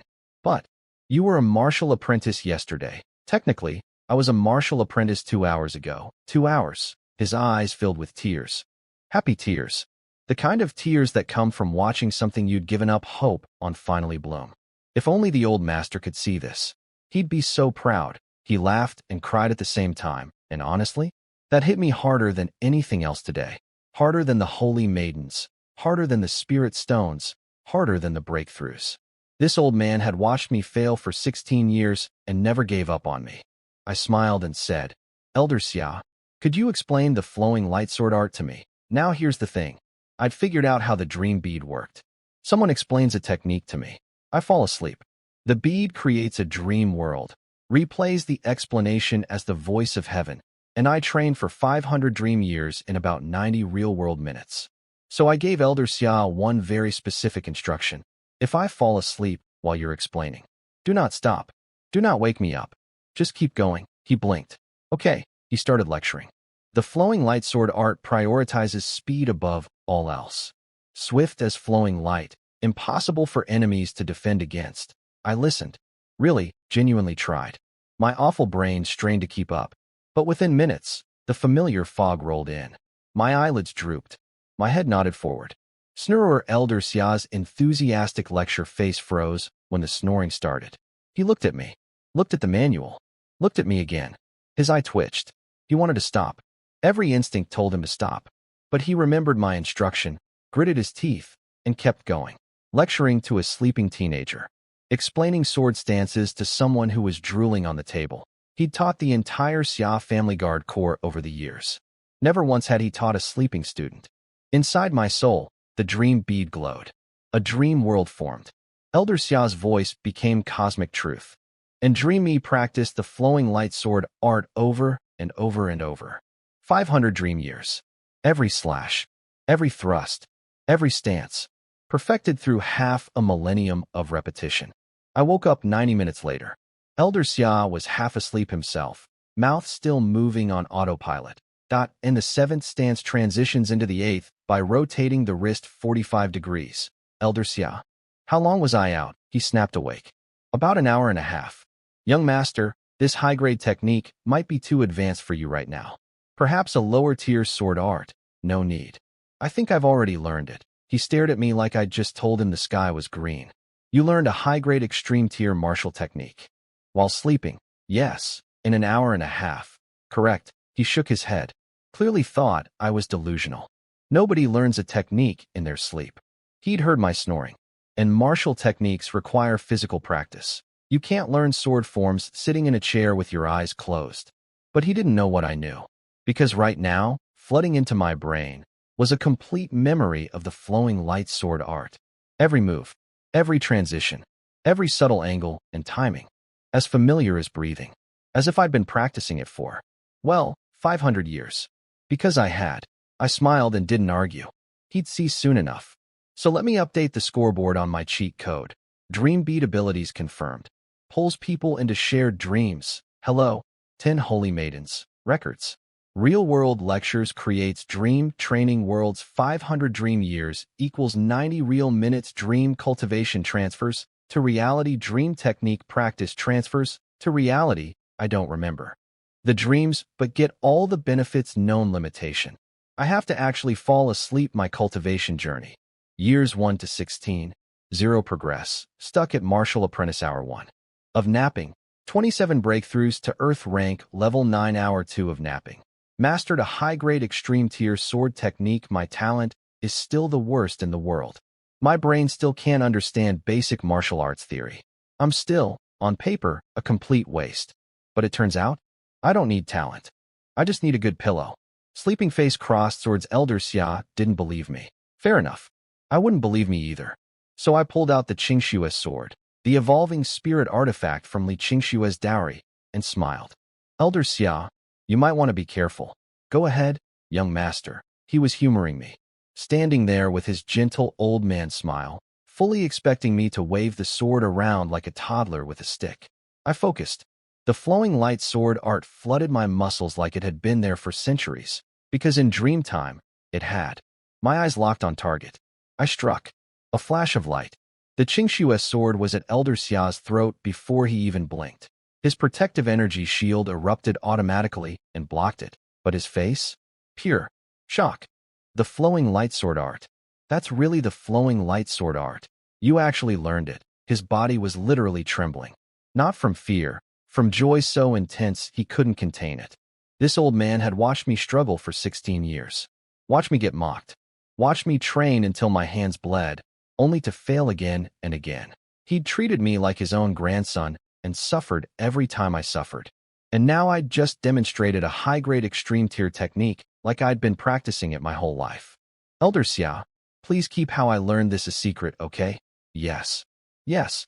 Yes. He was laughing with tears streaming down his wrinkled face. Let's see who dares call the young master a waste now. I smiled, sheathed my sword, and walked away feeling like a million spirit stones. That warm feeling lasted approximately 4 minutes. Because that's when my world exploded. I felt the shockwave from the martial arts pavilion. Elder Xia was fighting someone. Then a guard came sprinting toward me, face white with panic. Young master, the city lord says you need to leave Star Language City immediately. Leave?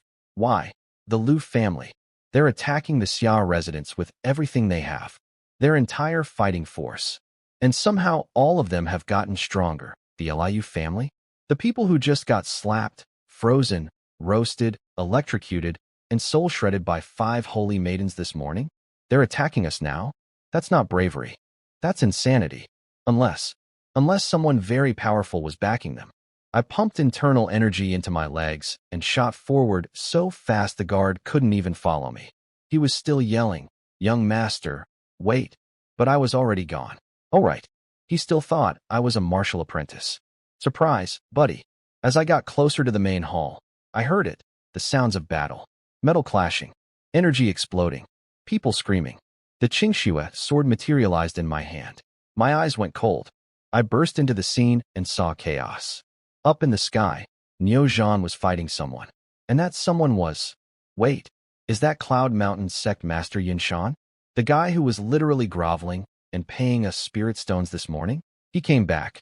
On the ground, Lu Tianxiang was fighting both my parents simultaneously. And winning. This man could barely match my dad before, and now he was holding off my dad and my mom together? His power had skyrocketed. All around, Xia family guards versus Liu family guards. Our guys were losing. The Liu family's people had all gotten mysterious power boosts.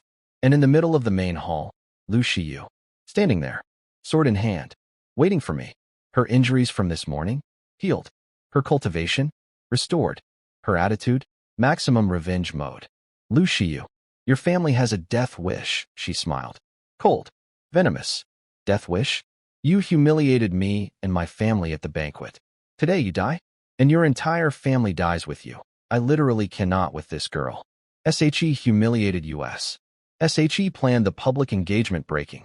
SHE got punished for her own choices. And now she's rewritten history so that I'm the villain? You think you can survive the wrath of 5 holy maidens? I glanced at Yinshan in the sky. Cloud Mountain sect can't protect you. Her smile turned venomous. Those 5 sluts? They're not coming to save you.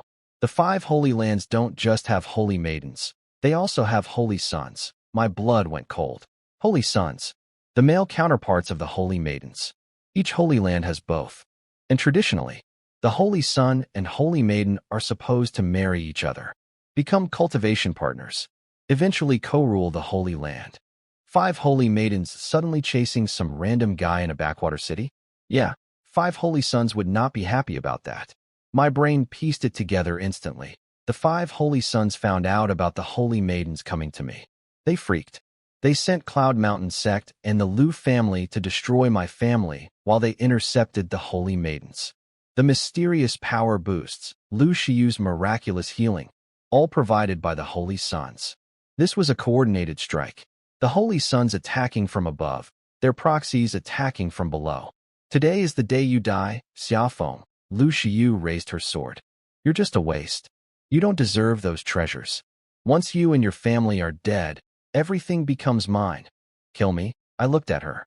You don't have what it takes. You're a martial apprentice. Killing you is as easy as squashing an ant, she slashed. A brilliant arc of sword energy came screaming toward me. I smiled. The Qingshu's sword moved. Flowing light sword art. First stance. Fast as light. Impossible to block. Clang. The collision sent a shockwave through the entire hall. Lu Shiyu's sword shattered. Her body flew backward like she'd been hit by a truck, blood spraying from her mouth, and she crashed through the wall of the main hall, tumbling across the ground outside. She lay there, broken, bleeding, staring at me with eyes so wide they might fall out. How? Impossible. I stood in the doorway, Qingxue sword gleaming in my hand, and looked down at her. Sorry about that. I'm Earth rank level 9 now. The look on her face? Priceless. This morning she called me a waste. This afternoon she called me an ant.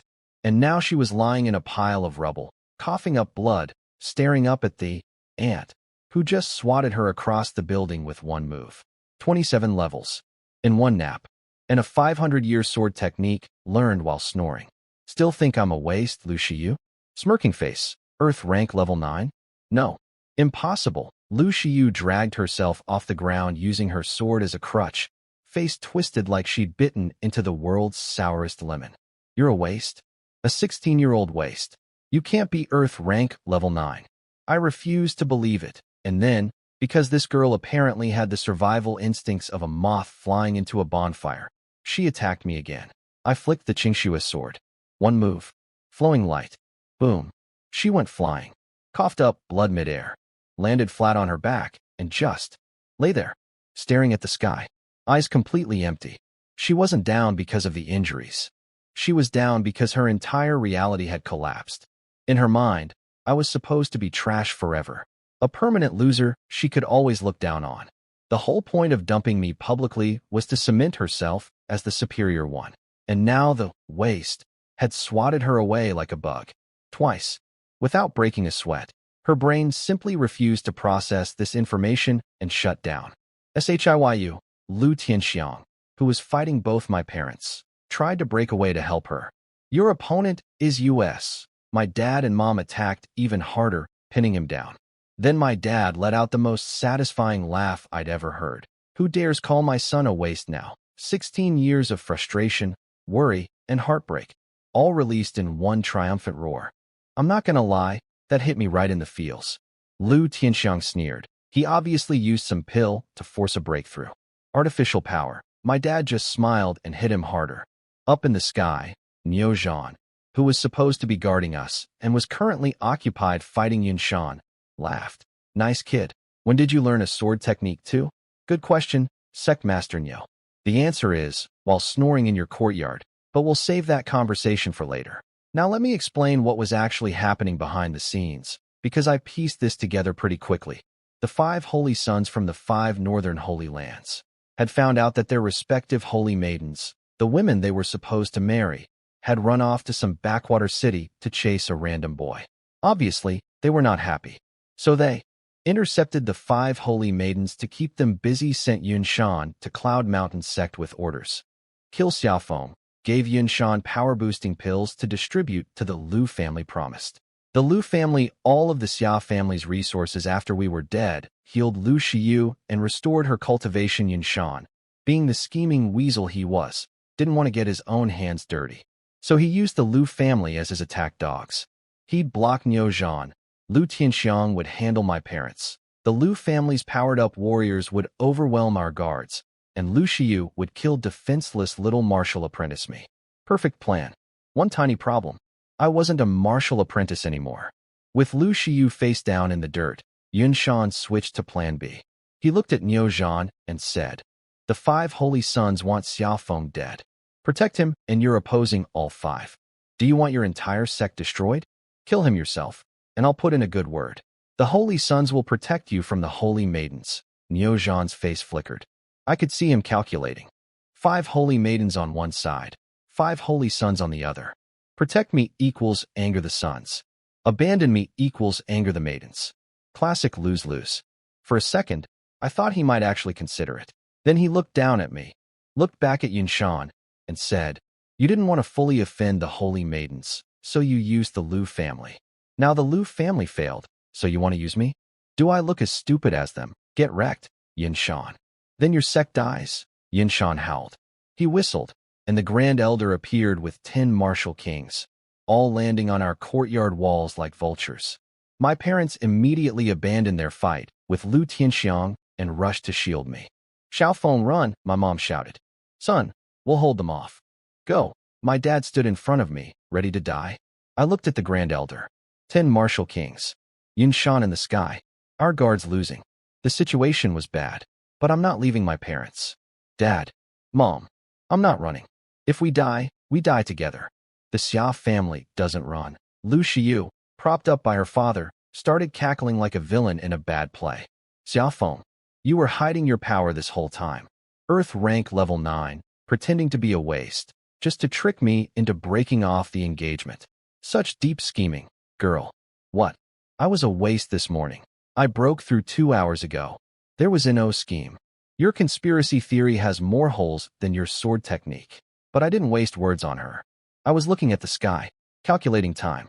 If the dream bead really pulled all 10 holy maidens into the dream, then the 5 southern holy maidens should also be coming. It's been over 6 hours since this morning. Given the distance, they should be arriving any minute. I just needed to survive a little longer. "Kill them," Yunshan ordered. The Grand Elder raised his hand. A 10-foot energy palm formed in the air, the Cloud Mountain hand, aimed directly at my family. Niuzhan was too far away, still tangled with Yunshan. My parents braced themselves. I gripped the Qingshue's sword, ready to fight even though I knew we were outmatched. This was it. The moment everything ended, or, "How dare you touch my husband?" A voice exploded across the battlefield. And with it came a wave of saber intent so overwhelming, so dominating, that it felt like the sky itself was being cut in half. Everyone froze. I looked up and smiled. The cavalry had arrived.